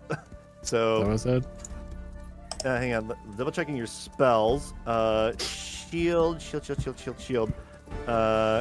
Casting time 1 reaction when you Okay. which you take when you are hit by an attack or targeted by the magic missile spell. All right. So you can cast that not on your turn and just whatever, sort of. So it's Right. not your act. So Okay. So then my action is going to be good old mage armor. all right, mage armor, your action. All right, touch willing creature who isn't wearing armor. So your base AC becomes 13, or yourself or Toba, who is within range. Myself. Okay, yeah, you touch yourself. Gotta touch myself. There's got to be a better way to word that. Yep, you cast been- mage armor upon yourself. All right, so 13 plus your dex modifier. That is your action. You still have movement. So he's gonna kind of like, since the swords are surrounding them, he's gonna kind of get the Toba's back, so that way Toba can keep an eye on the swords behind him. You get what I mean? So wait, which one are you talking about? Like this one right here? So you keep your eye on like these swords right here, like this one, and Veronan's gonna keep his eyes on the other ones as well, to see what's going on. We're surrounded. Yeah, pretty much. That's gonna be the end of the turn. All right. End of your turn. All right, Crispy, you're up. Ursus is going to be on deck. So, Oh, Crispy, boy. you have just, from in front of you, this weird ashen monster just appears in front of you holding a short sword. It looks like it's readying some sort of attack. And then you notice off to your one side that there is a floating sword that's starting to turn level, pointing towards you and shaking. Okay. Well, dang.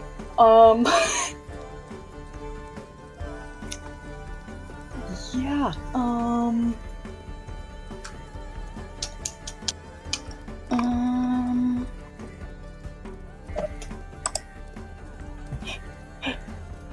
So first, I'm going to back away a little bit. Okay, backing up a little bit. Just a little bit. Hang on, that I'm just moving a little thing to signify where you just started, so that we don't lose track of like how many feet was that. So you All moved right. 5 feet. All right, cool.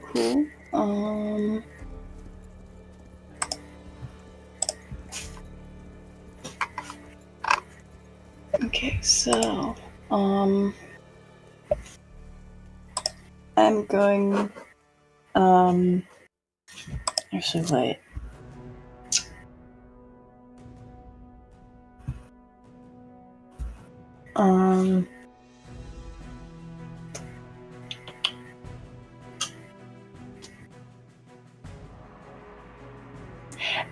See, I'm thinking in my mind. I'm trying to think like, how would a bow and arrow work here? Shoot the thing that's screaming at you? All second right, that. sounds Okay. good. Yeah, again, let's throw Pokemon logic out the window. Just throw everything to the wall, see what sticks. All right, Pretty much. all right. I'm gonna equip my longbow and an arrow, and All right. I'm going to aim it at the one with the red circle around it. Basically the red. one that is closest to me. Yep. Red's on the top, blue's on the bottom. Blue kind of has like a blue tinge to him. I gave him that. Okay. I realized I accidentally closed the tab. Give me one moment, please. I was wondering about that. Yep. There you are. There I am. Yay! Alright. Load faster! I don't have time! I have to attack! Please! To mechanized tormentor! Boot! Okay. Here we go. Alright. I'm gonna shoot an arrow at this thing.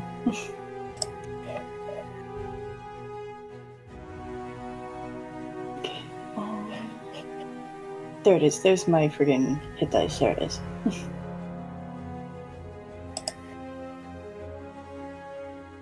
Oh, nice. Nice. Oh, that's 26 amazing. absolutely Nice. hits. So go ahead and roll Nice. damage for me, please. Alright, rolling damage. Oh, nice! What's Nice! Come on, let's see the roll. It's an 11! Good Piercing grief. Nice. damage. That is a Yes! significant amount. Good job. You go, Chris. Yes! All right. So you take that bow and arrow and it goes through the monster. It certainly looks like it hurt it, but you get the sense that you're trying to fight what's essentially a sentient pile of ash. Maybe piercing damage isn't going to be as effective as you might think. Well, it's something. It's Yep, still it is yes. something. It is Yeah. something. All right, so you've moved 5 feet. You took your attack. You still have 25 feet of movement, I think? Something like that? Double think. Yeah, 25 feet of movement if you so desire. Alright, I am going to go next to Ursus. All right, next Ursus, 10, 15 feet, and that's going to be the end of your turn. Yes. All right, Ursus is up. Toba, you are on deck. My boy. So, All right. Well, Drogar, your bear is a little faster on the draw than you are. well, yep, naturally. So what he's gonna do is, let's see, 5, 10. So he's gonna go right up. He's gonna just kind of turn over and he's gonna try and stamp it essentially with a multi-attack. All right, go ahead and roll those 2 rolls attack, again. one with its bite and one with its claws. All right. So let me see. That's a. Let me just make sure. That's a. Make 2 attacks and where is? I just want to make sure I'm using the right dice here. Assuming. Right, I just still. There we go. Bite, weapon, attack plus 5 to hit. Okay, so let me see. I'll just use a 20-sided dice. I think that's what I use. Okay, just a 12? straight up 12. 12 is exactly its AC. Oh wow! Yep, you hit him. So Okay. all right, so go ahead and roll damage for that 1 attack for your bear. Alright, so let me see. I'm trying to remember what I used for the dice for him. Let's see. 5 to 10, 1d8 plus 4. Okay. So 1d8. Let me just go over into that. D12, D10, D11, D8. There we go. 1d8 plus 4. That would be 7 damage. Okay. Alright, and And- for his claws. Okay. Do you want me to roll again just for the claws? Like, since yeah, it's a you multi attack, want to- or? Yeah, it's a multi-attack, so each attack is separate. Perfect. Okay. Basically, when I was One- attacking as a raptor, basically. That's right. Yeah, that was were the rules I was trying to remember. All right, here we go for that. Oh my 17, goodness, 17 hits. Go ahead and roll damage. All right, and that's 2d6 plus 4. Okay, here we go. Yep, come on, website, work with me. 2d6. 4, 7, and that's plus 4, 8, 9, 10, 11. 11. 11. All right. So that's like piercing and slashing damage, I think it is. I believe, let me just make sure. Piercing and 1 slashing damage. Yep. Okay, 1 pierce, 1 slashing damage, and your bear absolutely tears into this ashen monster, and it's certainly hurting by a little bit, but man, I mean, you saw the arrow kind of go through it, and it took some ash with it, but it seemed to kind of be resistant to that. And the slashing damage, it's also kind of resistant to that. Yep. Good, All right. good effort, bear. Yep. All right. So that's the end of your turn. Yes, sir. Okay, Toba, you are on. So you have just witnessed some of your friends, like they're fighting a red monster in front of you. Hum took a shot at a blue monster behind you. What are you doing? I'm going to attack the blue monster. For once, I am not going to go to Dino form. Would I have seen that that Crispy's and Ursus' attacks aren't doing as much? I mean, you probably would have seen from this distance on a nice clear day that an arrow kind of going through the monster, somewhat hurting it, and Ursus, biting and slashing with its claw, and it's certainly doing something. Well, seems that melee may not be doing the right trick right now, but for now, let's try something a little different. He's going to basically put his hands on on his talisman. It's going to start to glow. You're going to see it go like a sort of a dark blue as lightning kind of permeates into the focus, and he's going to use Thunderclap on the blue dust right down there. All right, Thunderclap should still be well within range, right? Can be created with a burst of thunderous sound that can be heard up to 100 feet away. Each creature within that range, other than you, must succeed a Constitution saving throw or take 1d6 thunder damage. Okay. 5-foot range. Thunderclap, Thunderclap, Thunderclap. Why am I not seeing it under your spells? Even so, it's a 5 It's foot. a cantrip, not a spell. Oh, cantrip, Frostbite, Thunderclap. Yeah, it has a range of 5 feet. You have to get closer, bro. You gotta get way closer for that. Wait, what the? Oh, it says. Yep. 100 feet. Oh, Casting Wow. time, 1 action. Range area, 5 feet. You gotta be like right next to it. Okay, never mind that one then. Alright, hold up. What do I You have are instead? 50 feet away from it, so the closest you can get to is like here. God, I suck as a spellcaster, don't I? Hold on a minute. What about...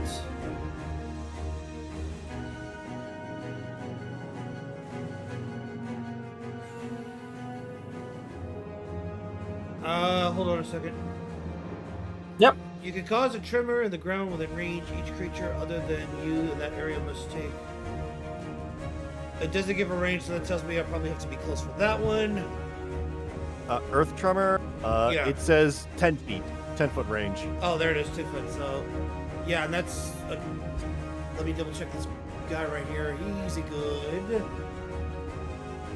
50 feet away. That's well out of my. You can like move and get not that far, unfortunately. Yeah, I'm not even if I. Let me see here. So, 5, 10, 15, 20, 30. I believe my running speed is 30. Yes, it is. Your movement speed is at 30 feet per round. I mean, you can always dash. 30 feet there. 30 feet. So, 5, 10. Yeah, it's going to be, it's 50 feet away from you. So you would need to move 30 feet and have something within like 20-foot range. Yeah, that's what I'm checking right quick. Cantrips here. Oh, I've got one that I can use that's well within range. Okay, so instead of a thunderous, it starts to the thing starts to freeze up, and I'm going to cast Frostbite, which has 60 range or 60 feet range. Okay, yep. And I need to make a Constitution saving throw with this boy. Let me just load up which stats that is. That is going to be Constitution. I rolled a 4. Do I have it? Proficiency +2, so that'd be like a 6, but Nah, it has to be the 13. yeah. So he is going to. Nothing good is happening to this blue character. Target takes 1d6 cold damage, so go and roll that for me. So it's going to take 5 in cold damage. Let me just go here. 2. Okay. And it has disadvantage on the next weapon attack roll it makes before the end of its next turn. So I'm just going to mark him with a fist. Okay. And then he's just going to take a battle stance, and this is just for flavor. It's not an action or anything. He's just going to have his shield up, his scimitar ready to go, and that'll be his turn. Okay. So up next is going to be Blue's turn. So you freeze this thing, Toba, and it is not happy with what you did. It is going to do, as a bonus action, it can move up to its speed towards a hostile creature that it can see. So it is very mad at you, so it's going to first move. Hang on, I need to get my objects. I need to He's move mad some at stuff me. around. He's the one who pulled the sword out. All right, 30 feet is right here, and then it is going to move another couple of feet right there. So this thing is mad, and you see that it is just charging at you. It's screaming at you.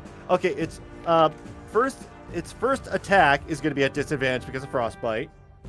13 and a 4, and 4 plus it's a 6, so that's not going to hit you. Nope. All right, so that's its first attack. There goes that wonderful fist icon, and it has a multi-attack, so it's going to attack you again. Oh boy. That's a 15 to hit. Nope. Oh man, this thing is mad at you. It like swipes at you, and you manage to take that shield, and it's just blocking this short sword, and it is just yelling right at you. And that is going to be its turn. Red here is going to. It's very mad that Ursus is right there.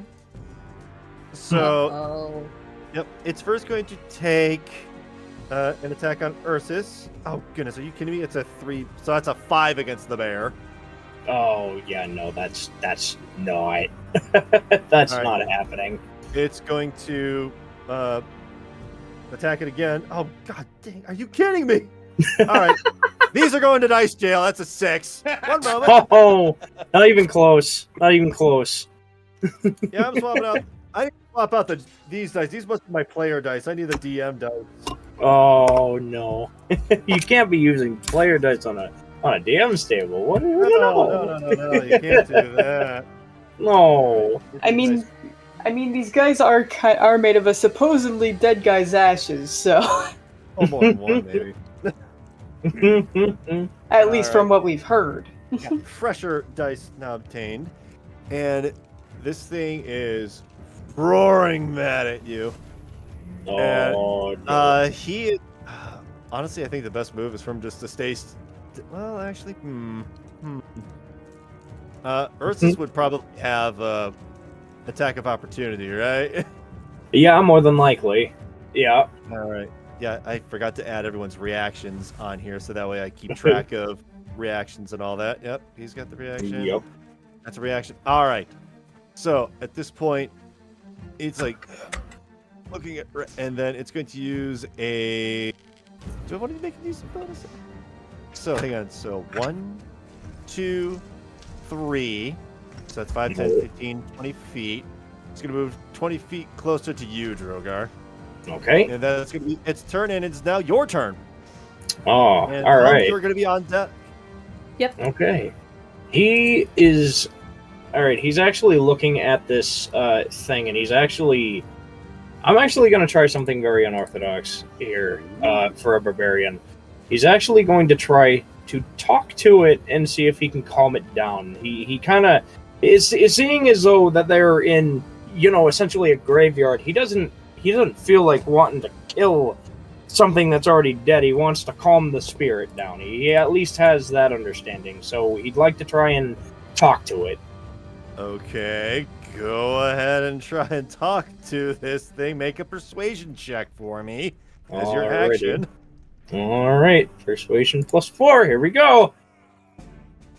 Oh, dang it! Oh no! It was so close to the. What do you say to this creature? All he wanted to say was, he'll go. You don't want to do this. Do you really want to fight me, or are you just angry at something else? Aw. That's all you get out of it. Yep, he just gets angry. Jeez, I'm trouble. I'm gonna make that your action. Yep. So that is gonna have to. So with that not being his action, he just goes, well, all right. He's actually not gonna bring out his axe this time. He's actually gonna put it away and use his fists. All right, you gonna just give him a big old punch? He's gonna give him a good old punch and just hope he doesn't miss. Let's see. What am I using again? Just a D20. What am I doing? It's a D20 plus your strength, I think it is. I believe so. 18. All right. 18, 19, 20, 21, 22, 23. If we're adding the strength thing, that's 23. I realize I accidentally forgot to roll with that bonus.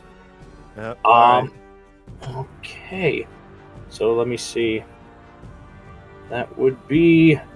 All right. I said that would be. Did I know what? It Oh. keeps you roll. Oh, it keeps. Six, Oh. six, six. All right, My Satan, goodness. calm down. Oh no! It's. Right, you punch it the once for an unarmed strike. Goodness. And as you punch it, it is very hot and warm. And you pull your hand back, and it's slightly singed. But you do manage to put some damage onto it. Yep. At the very least, he your tried to free do action something. was talking at this rate, trying to persuade it, and you now punched it. You still have your movement if you so desire. He actually is not going to move. He feels that he's in a good spot. Okay. And Hum, you are at the top of the round. She is.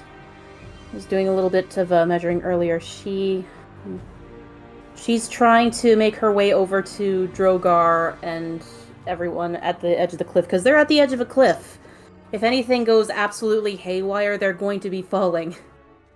So, hold on. Oops, hold on. Whoa. Whoa. What the heck? Whoa.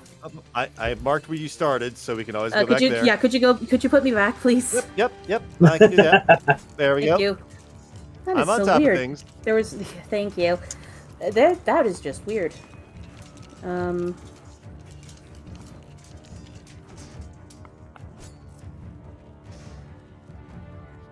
Okay. So I'm going to have her move up to here, and Okay. while Yep. while she's doing that, she's going to cast Disguise Self on her, so that she looks like one of these beasts. Disguise self. What? It's in spell? spells. Disguise self. All right, Yeah. your one action, self duration for an hour. You make yourself include your clothing. All right, you can see 1 foot shorter and appear thinner fat. You can change your body type, so you must adopt a form that has the same basic arrangement of limbs. All right, fail to She's hold going- up the. All right, She's going to look so- like one of these. She's going to look like one of these creatures, so that they don't suspect her and attack her. All right, that is going to be your attempt.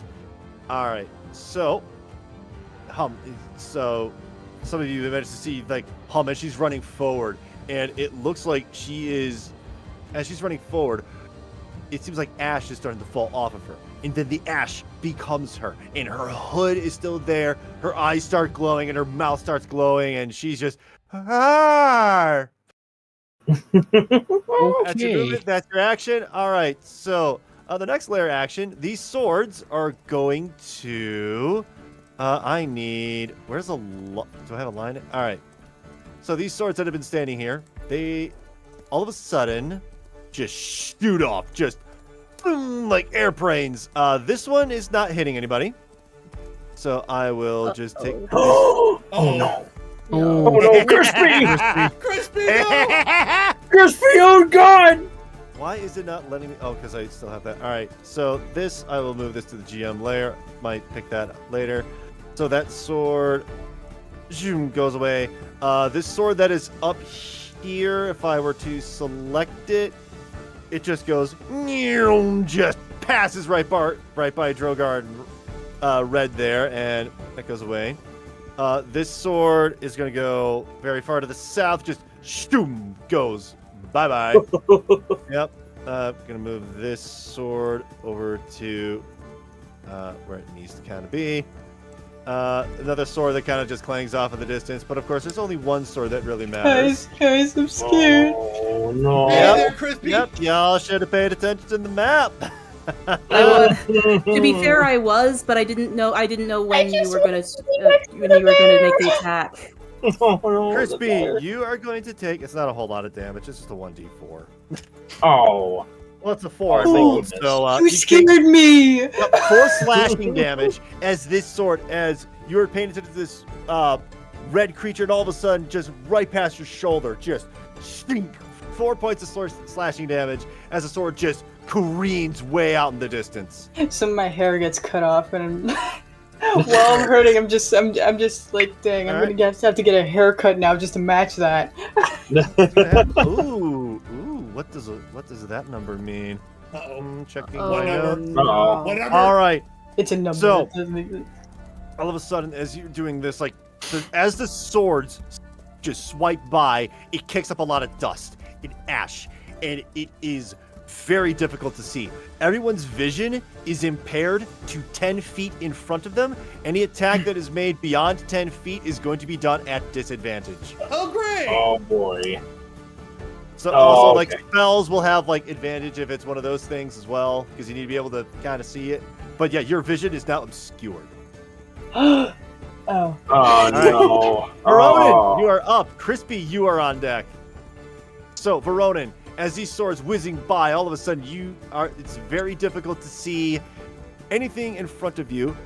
You do happen to see Toba is right there, but just beyond it, you see nothing more than like glowing eyes and a mouth, as it is thick with ash and dust everywhere. Oh. Okay. Welcome to So the he next can- level. Holy shit. Yeah, seriously. You guys ever say my encounters are too easy ever again, just remember this moment. That was so scary. Oh my god. So, Veronan can see the glowing eyes, as you stated, right? Yeah, you can see the glowing eyes, but you can't really see the form itself. You just see the lights there. It's like it's 15 feet out. You can see up to 10 feet, but beyond that, it's going to be at disadvantage. So you could just move like 5 feet closer to Toba and be like, oh, there he is. Pretty much is what I'm going to do. All right, so 5, 10, 15. All right. And now, in the direction of these glowing eyes. It's no longer glowing eyes. You see like the form in front of you. Oh, hi there, buddy. Hello. Veronan is going to cast Burning Hands. Burning hands. Okay. In addition to that, though, he's going to expend, or I will expend, one of my sorcery points for meta magic. All right. Careful casting. And I'm going to omit Toba from the saving roll. Okay, burning hands. Double checking what that is. Cell 15 feet, instantaneous. 3d6 fire damage. Okay. So, must make a dexterity saving throw. Yes. Let me go ahead and tick off one of the meta magics. I got 3 sorcery points. I'm gonna tick one off with a it's called Careful Spell. You can spend Alright. 1 sorcery point to allow up to 2 creatures to automatically succeed on the saving throw of a spell you cast. Actually, that thing is so close to you. What I can say is it's a 15-foot cone. So this one square in front of you will be hit. Like this. That's 20 feet, 15 feet. It's kind of like out here. Toba is technically like just outside the range of that cone. Okay. So I would That's say good. you Because there can is a say- cone. Oh, you're right. Actually, Wait, how did you pull that out? because it's in. Have you? It's dude. No, seriously, where'd I've you pull used that this out? before. I'm sorry.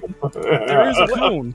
There is a cone measuring guide on here. If you pull up the ruler, yeah, you can choose The ruler. cone in different Snap. shapes. Yeah, I just see snap the center, snap the corner, and no snapping. I don't see any other shapes. Or Really? is that something that's like a paid thing? Or... No, I didn't pay for this. I was just like, Oh. Well, where it says line, shape, there should be like a little. Wait, down. line, polygon, line. No, that's drawing. Huh. So wherever the ruler is, where it says measure, that's what I'm doing with this one. It says shape, line, because I can do this, and then I can choose cone, because I was like, oh, they have a cone measuring thing. That's cool, Right. and then I can measure cone. But What in the world? you're right. Yeah, I don't have that Um, either. yeah. That's What weird. the? Measure tool options. Simply locate and click the measure tool on the left side. Huh, this is... What? Did How this... everyone had this? What's going on this website? You can share the measure line with other players to limit the visibility. To yourself. You've Maybe it's you've only a secretly player been thing? selected to be part of the beta. Maybe. No, hang on. There's Might as well. broadcasting, color options, shape options. What in the world? This is awesome. Why can't... I'll have to look at this later. Select measure tool with Q.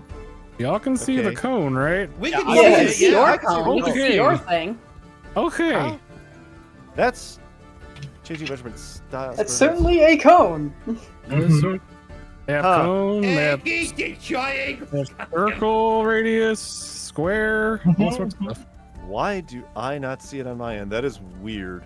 What did I do? All right. What did well, I do? Nevertheless, you're gonna do. What do you mean? You're gonna do. what did you do? You're gonna try and do fire damage against this monster. Yep. All Oh right. yeah, there's a battle going on. Yeah. Oh yeah, all it's metal. Oh right. yeah, We'll I solve forgot. this on our own time, probably after the show, just to try and Okay. figure out WTF. Oh. Right. This is news. And Australia's like, WTF, Mike. Okay. Well, as you stated, yes, it actually Toba is not actually in the line of fire. Like, just barely. I can, Barely, you know, but- we can wear. Okay, All right, so then so- I'm not gonna use that then. All right. So it's a dexterity saving throw. Let's Okay. see, regular burning hands. You have to And beat a 12. That's a first level evocation, right? That's a sorcerer spell thing. Yeah, go ahead. Yeah, go let's ahead and roll that let's roll D20 for me as Yeah, okay. Go ahead and roll it. See if you get a natural one. I'm pretty good up until now. I mean, wait, Don't jinx it. Yeah. yeah, I'm fine. Look at 7. Look at that. All right. All right. So you're not gonna like this answer. I don't even need to look at my dice because No. have you ever tried burning ash? It doesn't work. Okay. So as Well- you cast this flame, it failed its dexterity, so and you like the flames, and just surround it, and it just stares at you very angrily the whole time. And as That the or spell it's just is a look of anger and just Yep. confusion. Like, And what as did you you- do? Yep. As you take the as the spell stops, you the front of it is very much ash, but the whole thing is ash. So it looks like it. It just looks at you like, wow, you're so stupid. So you gather that it is immune to fire. Alrighty, cool. For science. Yep. All right. So is that going to be your turn? You still have some feet of movement if you so desire. I'll back up. All right. So you're going to back up out of its melee range, Yep. Oh. or its melee attack of opportunity. Hmm. Yeah, I'll end my turn there then. All right. So True. all right, Crispy, you are up. Ursus is on deck. Crispy, ash and dust is swirling everywhere. The monster that you saw in front of you, the ash has gotten so big that you can barely see Drogar, but you can't quite see red in front of you. And you hear this big whoosh behind you of something that sounds like flames, but didn't really do much for some reason. What is your next move?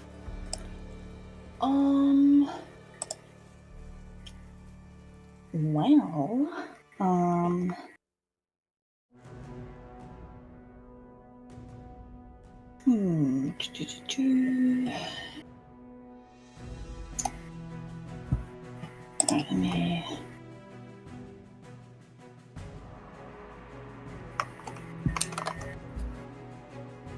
Oh, August. Oh, looks like new measure tool shows AoE in shapes August 10th, 2023. So this is like a brand new thing.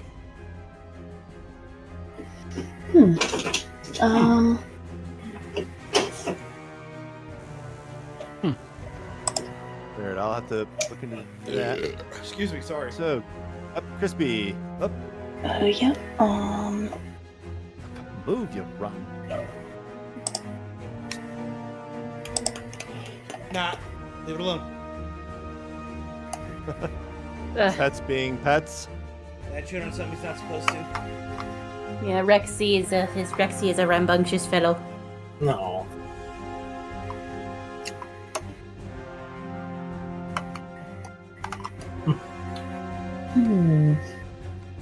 You know what? Not much going on right now, so we can.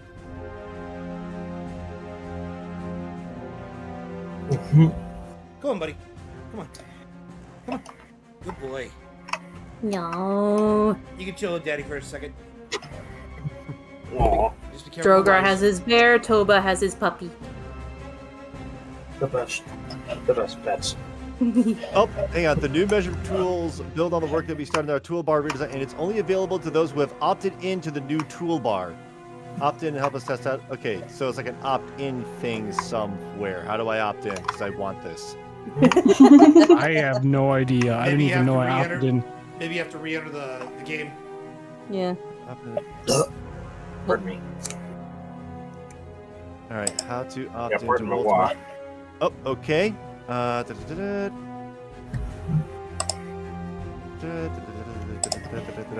Where is it? Where? Okay. Settings, select opt out of UI redesign. Where's this? Oh. Settings. UI redesign. Okay, the gear option that's way off to the right. It says my settings. If I click the button there, it just reloaded everything for me. Give me a moment.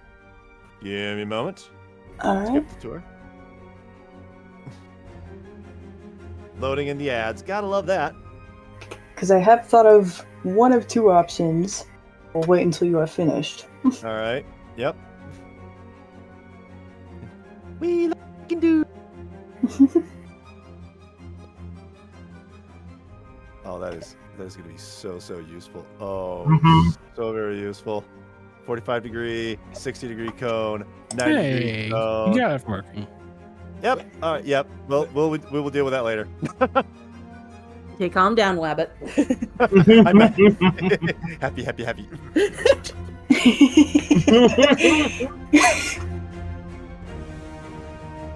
Okay, so Wabbit has his thing, so what are your options? Okay. Now, if you guys don't think this will work, I do have another option. I was thinking. So we all still have our camping quote unquote supplies, right? Yeah. So I just realized, looking into that, we also, well, I at the very least have water skin. So, because they are ash and there's pretty much fire happening within, what if I just like splash a little water on them? I mean, that's going to be an improvised attack, I will say. Yeah, it's an idea that I had, but if you don't think that'll work, I could always always do something else. Well, you're never gonna know until you find out, Gene. Yeah. May certainly give it a shot. Yeah, give it a go. Okay. Alright, so I reach into my backpack and I pull out the water skin. And what would I roll in order to do this? I mean, it's going to be an improvised ranged attack, and since it is at...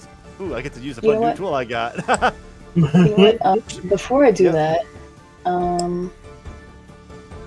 let's see. Wait, fade delay. Oh, Let's- it's so useful. Look at that. Easy does it, Wabbit. Easy does it. Right. Oh, is there drawings? There are drawings and text. Okay, there we go.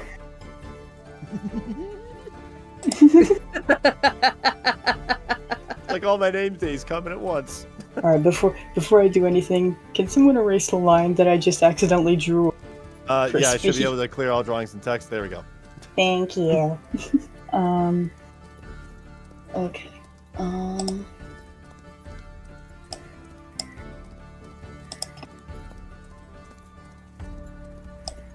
Okay. I'll remove. Stop drawing lines. That's not what I want.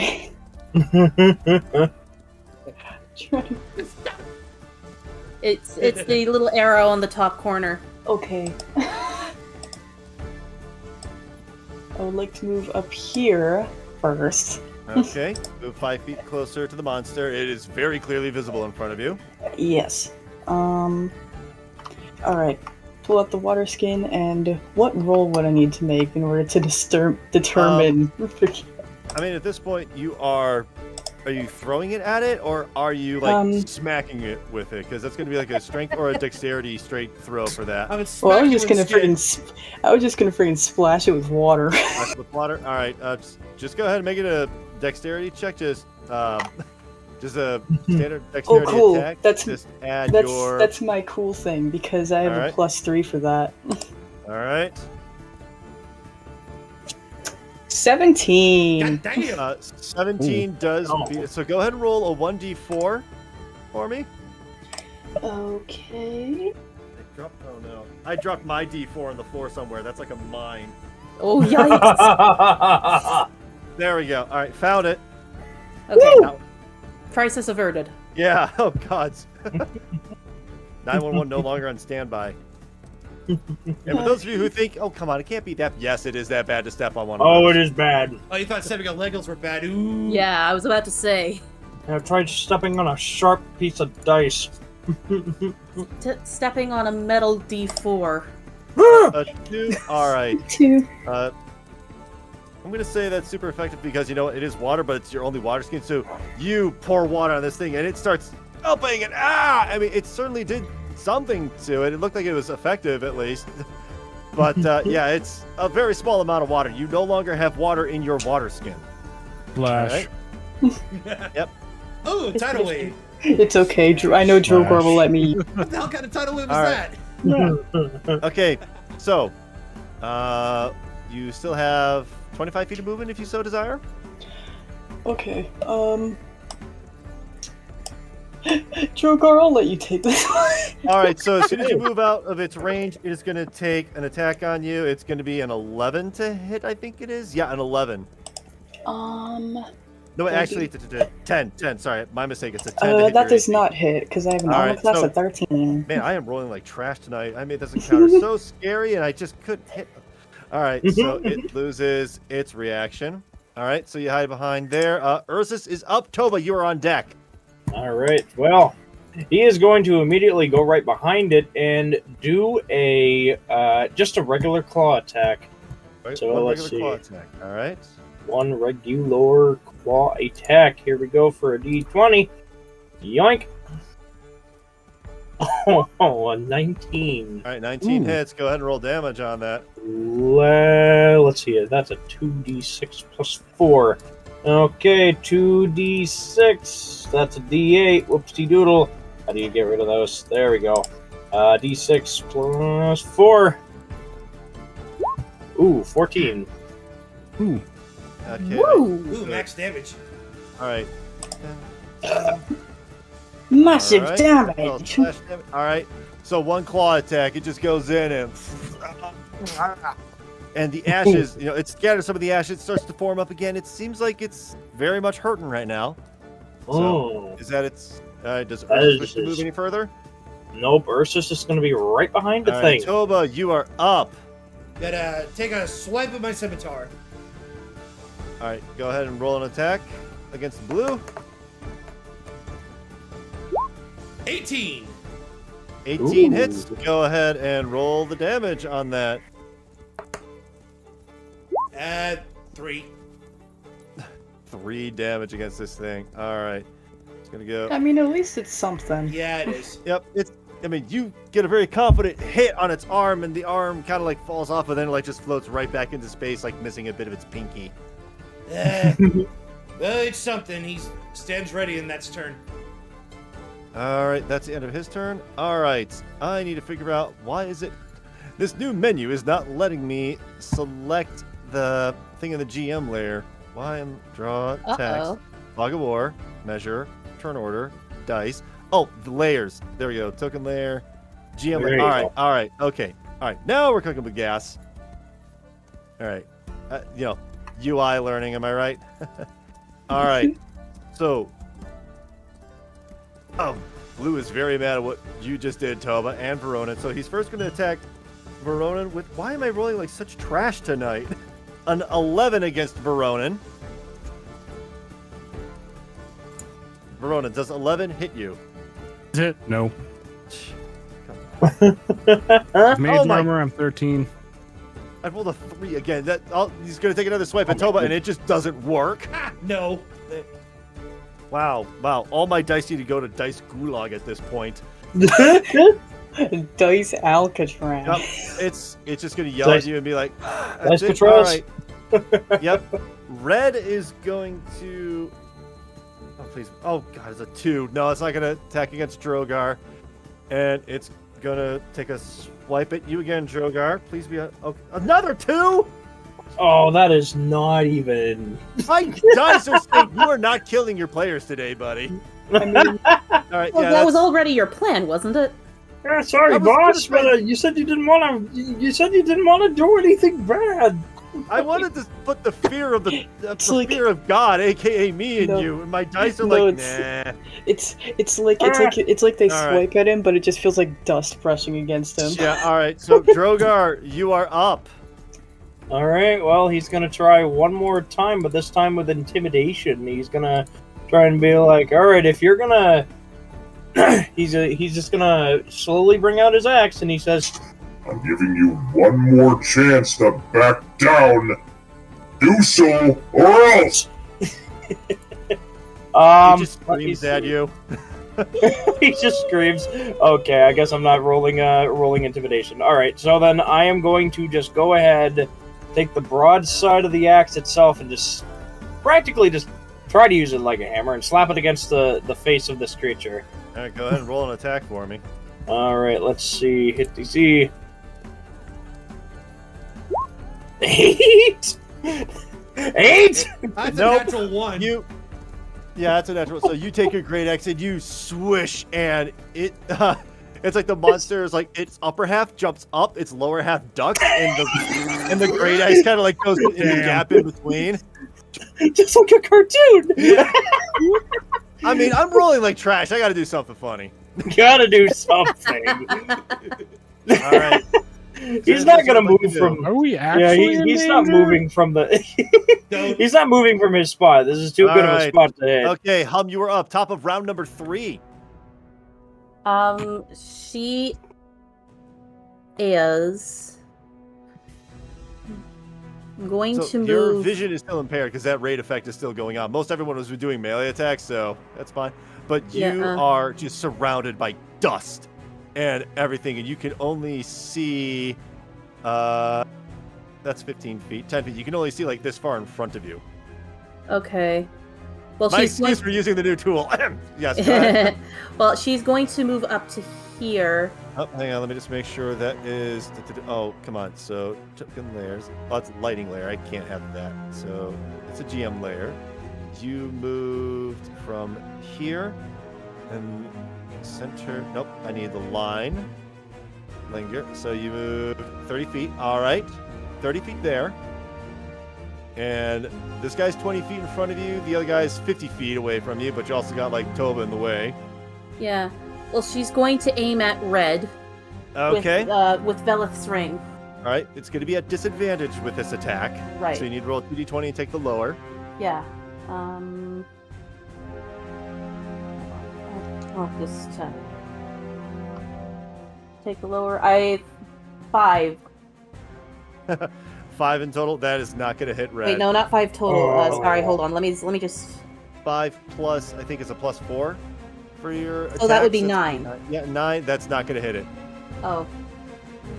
So you try and aim and poof, and as this concussive blast goes out, you see like the dust and stuff kind of filter out of the way, and you see that, as all of a sudden like whoosh, it's like right in front of the monster and Drogar's yelling at it. Red is, and as it goes away, the dust like still coalesces, and that is going to be your turn. So you moved, you did your one action. It's time for the lair action. Oh, a 2. All right. So at this point, as the ash starts swarming and it just sinks down to the ground, and the ground itself becomes very loose and soft, kind of muddy and ash. Everyone is sinking down to like their ankles. All ground is now known as rough terrain. It's going to take twice your movement speed to move around here. Oh, Great. Yep. So this is like a magic effect. So Crispy, your little thing with the whole rangers is not going to count for this because magic. So Veronan, you are up. All right. Oh, I'm not gonna. Fire doesn't work on this, right? Okay. Fire don't work on it. Hmm.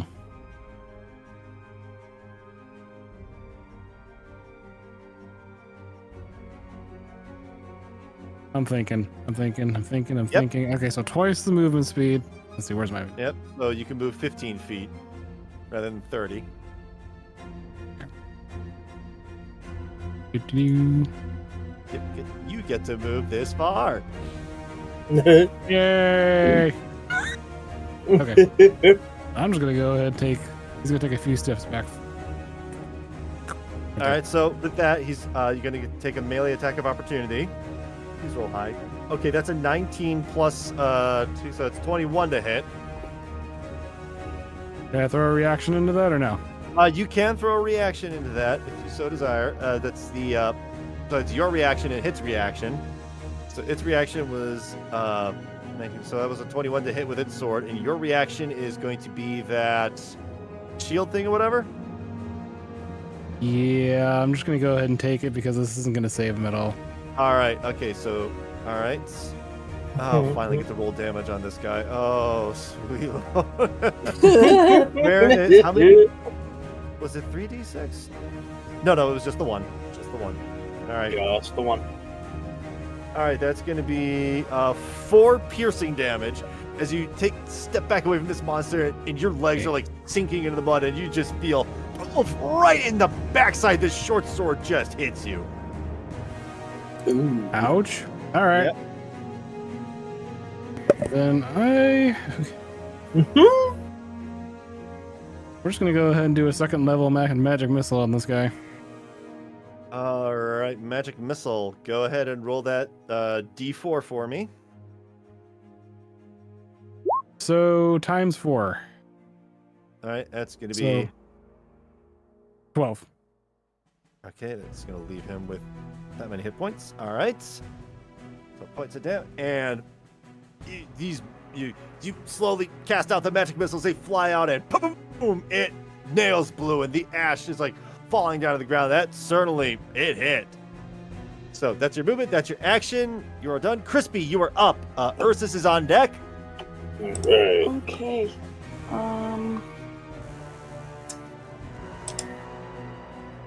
Well, I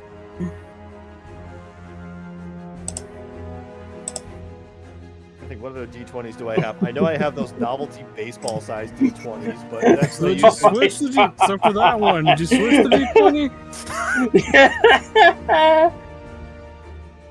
I feel like you did. No, I did not. I'm keeping the other two that are in dice jail are still in dice jail. These Okay, ones are very close to going back to dice jail. I was about to say like you changed the dice, sir. I have 10 D20s that are rollable, and I have another 6 that are the size of baseballs. Kiki can attest to that. You have one that lights up? That one's No, I cool. do not. Yeah. Not yet. the only other The only other option I really have is my sword. It's an option. It is an option. It is an option. So I'm going to pick that option. Alright, why is... I just realized that Hum has like 2 icons on her that doesn't... Oh, no, that's because I put them in. Oh, okay. Alright, I'll put them back. So that's for you. I just, yeah, it was, because you said that vision's impaired and now the ground is all... Okay, vision is no longer impaired. Oh. I should stress that. So whatever icon you use for that, you can take off. But you are definitely slowed, so I'm just going to assume... There we go. Perfect. Alright. So, Crispy, you are going to take an attack on the red with your short bow? Yes, but before I do that, I would like to move 1, 2, 3. You can only move 3 spaces because terrain is bad. That's exactly what I want, because I'm going to... Right here. Okay, so let me just make sure. 5, 10, 15. So that the... Alright. Now that we have it surrounded, the only way now is right over that cliff. If you're using a ranged attack, it's going to be a disadvantage at 5 feet. So you might want to instead like move over here. Didn't she say she was going to be using one of her swords? Oh, if you're using one of your sword, then yeah, do that. Yeah, that is what I said. All right, yes. go ahead and use your sword. Roll a sword attack on it. Okay. Ooh, +5. Okay. Okay, 13. 13 hits. Go ahead and roll damage. All right. 9. 9 piercing damage. All right, so hang on to do some math. All right. So. All right. One time I rolled high. All right, so you take your sword and you slash at red, and the ashes goes down to the ground, and then just forms right back into a very shaky form again. All right, so that is going to be your turn. Ursus is up. Alright, he's going to do the exact same thing. He's just going to take his claws and stamp on it. All right, go ahead. Alright, Stamp let's on. see. 1 day, 20. Here we go. A 10. 10 does not hit. So Oh, as man. Ursus takes a swipe at it, it's very shaky, and that attack misses him. I am very shocked, actually. Ursus isn't going to move, though. Okay. All right. Toba, you are up on deck. All Yep, right. you're right there. Yep. You feel yourself like sinking into this muddy, ashy mess that's happening right now. Yep, that's... Oh boy. So, I was gonna try to not use this as a crutch today, but, you know what? Gloves are coming off. I am going to wild shape. All right, wild shape into all those words. Wow. I'm gonna wild shape into Old Faithful. I'm gonna change into my Deinonychus form and stand ready. All right, Deinonychus, you are what? I wish of all the UI updates, they really should have just updated these icons because they're so weird. All right, sure. Let's use that one. You are now Deinonychus. That is your action. That is my action. All right, Blue is going to see that happening, and he is very mad at Veronan. So he's going to, he himself is also slowed. So he's going to move 10 feet forward. Toba, you do have a melee attack of opportunity. I will take that. That's As your dinosaur form, the Deinonychus. Yep. So that's just like a bite attack. Yeah. Yeah, sure, bite attack. White ashes. Yeah, they're both the same. So I'm gonna bite at it. That's not gonna do anything. Yeah, it doesn't do anything. All right, and you're going to get first attack is going to be a 17, 19 against Veronan. Oh yeah, that hits. All right, so that's going to be 3 damage, piercing, and its second short sword attack is going to be 17 to hit. For that one, I will react with shield. All right. That will put him at an AC of 18. All right, so you, so that first hit hits you for 3. It's like, ow! And you see the second attack has come. You bring that shield up as a reaction, and bing, it bounces right off of it. And you take no damage from that last attack. So that is going to be your reaction. Okay, and that is its turn. Red, seeing itself surrounded, is... Do I want to make him flee off the edge of the cliff? With that, I shall now give it jump die. It's just gonna fucking. I don't.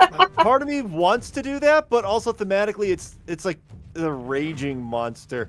So instead, it is going to take an attack on Crispy. That's a natural 1. And then it's going to, You might as well just jump die now. Yeah, seriously. It's going to take. It's going to be a 9 against Drogar. God. Yeah, no. This monster is. He is going to limp off towards the edge of the cliff. Crispy, it just moved out of melee range, and you do have a melee weapon now. Would you like to take a melee attack of opportunity? Do it. Yes. All right, go ahead. Give me a melee attack. Okay. 20.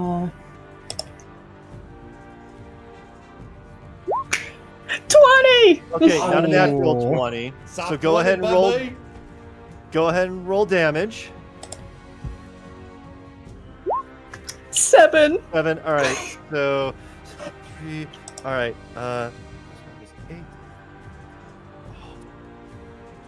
8. Does it yet? Oh, it matched the DC saving throw on this, so I think it succeeds on this. Constitution saving throw. Yep. Yeah, it just passed the DC on this. So you take a swipe at these ashes. It's just ugh. And it's going to move this way, away from Drogar for 5 and 10. Drogar, you now have a melee attack of opportunity if you so wish to take it. Yeah, he's definitely gonna do it. Right. What do I need to do for the thing? Roll again? an attack. So Okay, so let's see. Great axe. you were using the great axe. Yep. I was like, all right, Yep. 26. Yeah, that hits. 26. Go ahead and roll damage. Oh my god. Finally, damage! Yes. 7. Then. Just. Oh man, this might actually do it. Oh. How would you like? How would you like to do this? As this ash monster is mucking away in the mud, Crispy takes a slash at it. It like starts to form back into what it was, and you take a swipe at it. How would you like to do? How would you like to do this? So he's gonna he's readying up the swing, this horizontal swing, and he just goes. I warned you this was going to happen. And he just wham right like a baseball bat to the side of the head. Just bam! And these ashes just scatter out into the wind. The head ashes spread out. Like the rest of the body, it's like standing there, like it's slowly trudging off, but then the shoulders start to go, then the arms kind of fall off and drift, and the torso is like piece by piece. It goes out into the distance. And that monster is dead. Drogar, it is now your turn. You're like cheering, and you're like, oh man, I'm like knee deep in ash mud. Oh my god. Oh, this is just disgusting. He just looks over to the other side, and he's like, well, I better go and beat up with the other two. And he just kind of starts to trudge. You said what about the mud? 15. So it's double your movement speed to go through here. So if it's 30 feet, you can only go 15. So the closest you... Hold on. Does Drogar recognize Hum because she's still in the shape of one of the ash monsters? I gotta figure that maybe he would see maybe that because of the corner cloak. Of his eye. Yeah, I would see probably from the corner of his eye plus the cloak. He can put 2 and 2 together. Okay. He's not that stupid. He may be a barbarian, but he ain't stupid. That's stupid. Well, No. I just wanted to ask for sure. Yeah, no, he's not gonna go up and like smack you up the side of the head with his axe or anything. No. That's for the DM to say. Yeah. I'm gonna save, the game first, character thing later. I don't want him to accidentally, totally kill you. So you look up and you see like there's another ash monster there, but it's it clearly has the Hum look to it. It's got like the veil, like the eyes are glowing behind the veil, and you can definitely put two and two together that this monster isn't the aggressive thing that's been trying to attack you. Yep, exactly. So he just nods and begins to trudge onward to the other side where he can That's hopefully meet up as far with as the you rest can of go. Hum, it is far as now it goes. your turn. You see this ash monster just get utterly destroyed, and now there's only one left. Hum is going to move here. Okay, that's gonna That's be 15. That should be 15. Should be, yep. All right, that's your 15 feet of movement. Okay. And she's going to try one more with the percussive ring. All right. Go ahead and make your attack with the percussive ring. It should be in range, right? Oh yeah. Yeah, it's 45. I just checked. Yep. Go ahead and make your percussive ring attack.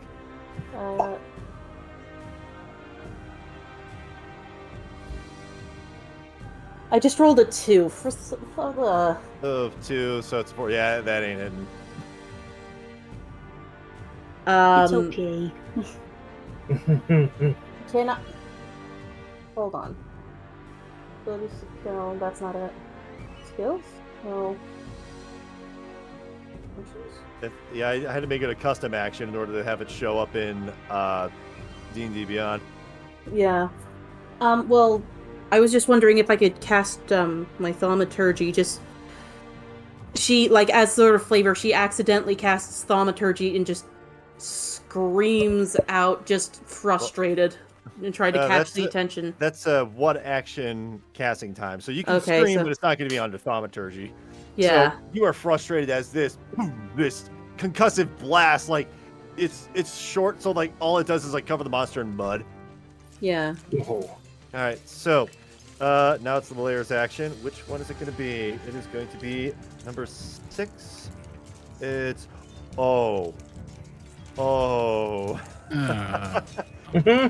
as it gets covered in mud, this blue boss just this high-pitched screeching sound that everyone needs to make a wisdom save for me, please. Oh god. Boy. All right, hold on a sec. Wisdom save. Yep, wisdom save. Oh, it's a 19 plus 3. Oh, 22. Come on. All right, you're safe. Crispy, you. Oh no. Crispy gets. I have 18 and minus 1. That would be 7. That would be 17 on me. All right, 17 on you. All right, you're no longer slowed as the ground goes from muddy to solid again. Okay. So where did you put that? Where's that? Oh, there's that icon. All right, so no one is slowed anymore. Toba, you are safe. Veronan, you are safe. Drogar, I need you and Ursus's roll. All right. Which dice you need? Just a D20. It's a wisdom save. Oh, wisdom save. I didn't hear that part. My bad. Let me just see that. Wisdom. There it is. Okay. And roll it. 15. 15. You are safe. Oh, So very nice. Very is nice. safe. Crisp. Oh, and one for Ursus, please. Oh, yeah, that's right. Let's see. What does it even have as a wisdom? Con intel's wisdom 13 plus 1. Okay, so I guess I'm just gonna have to throw a D20 out the window for him. 17. All Wow, right. he is Only one who super good. fails at wisdom save is Crispy. No. Yep. No, Crispy. Crispy. That scream was terrifying.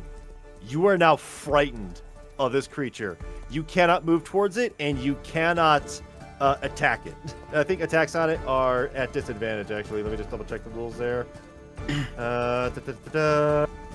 There's grappling rules. Petrified. Nope, that's not. Frightened. A frightened creature is disadvantaged on ability checks and attack rolls while the source of its fear is within line of sight, and the creature cannot willingly move closer to the source of its fear. Oh wow. So this thing from very far away, you don't want to be anywhere near that. She needs her comfort bear. Good thing is right next to you. Veronan, you are up. Crispy, you are on deck. All right, rush, wash, rinse, and repeat. Level 2 magic missile coming online. All right, magic missile, go ahead and do that roll. 4 times 4.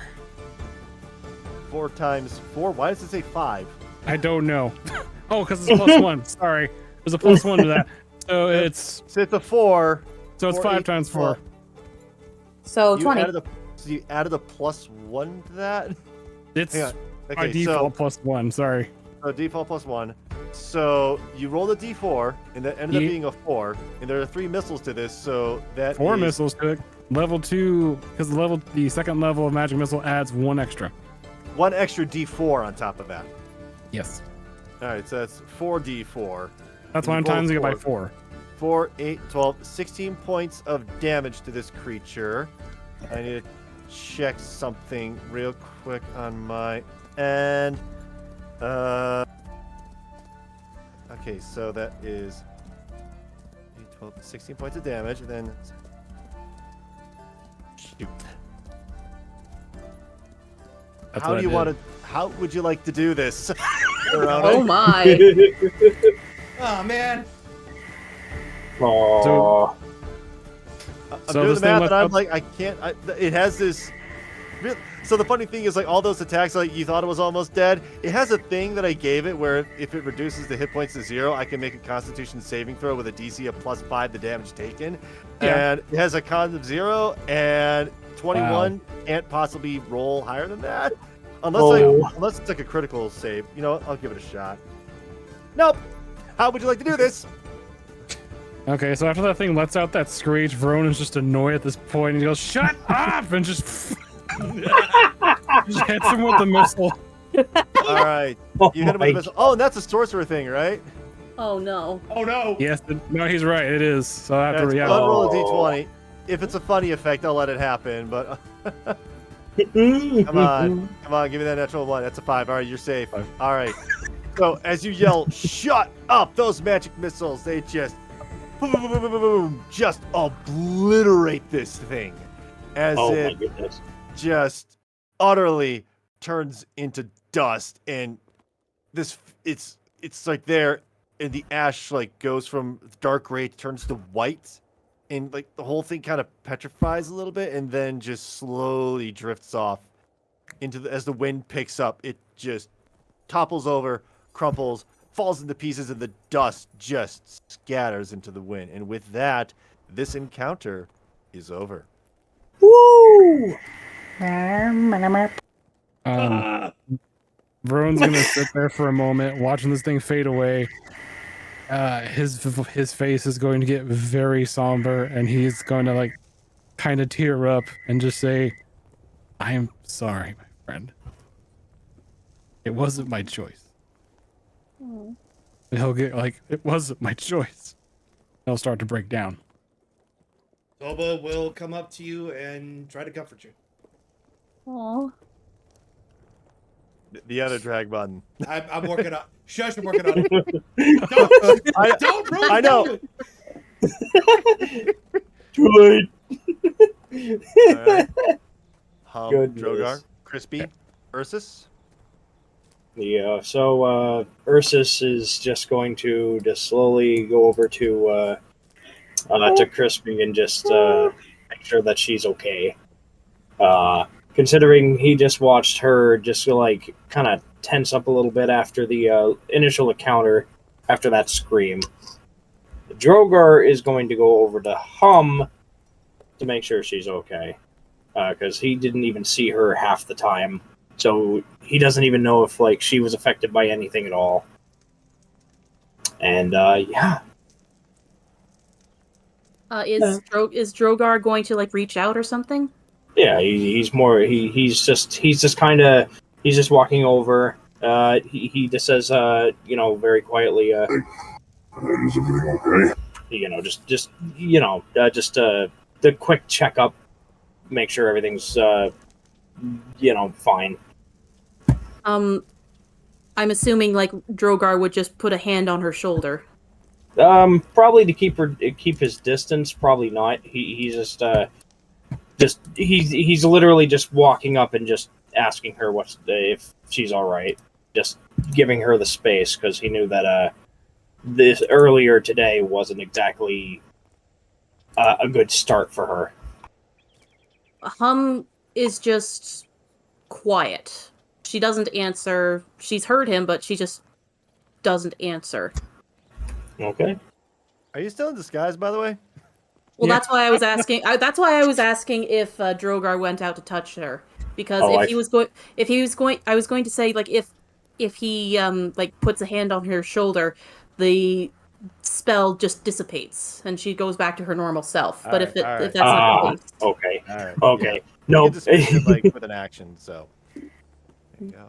All right. My bad. I thought that was what already happened. no. Yep. Crispy Ursus is like sitting right next to you, kind of leaning into you a little bit.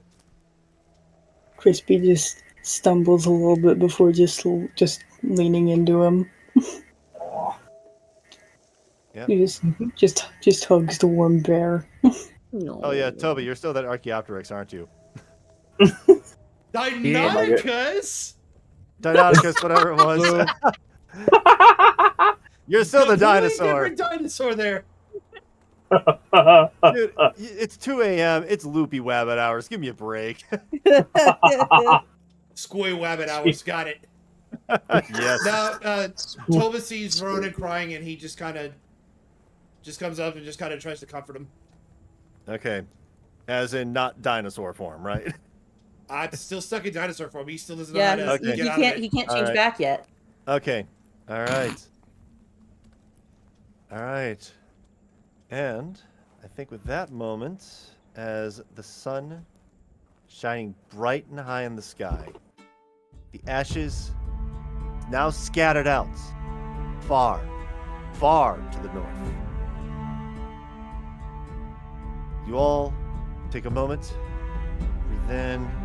We got comforting bears, comforting dragonborns, comforting dinosaurs of all things.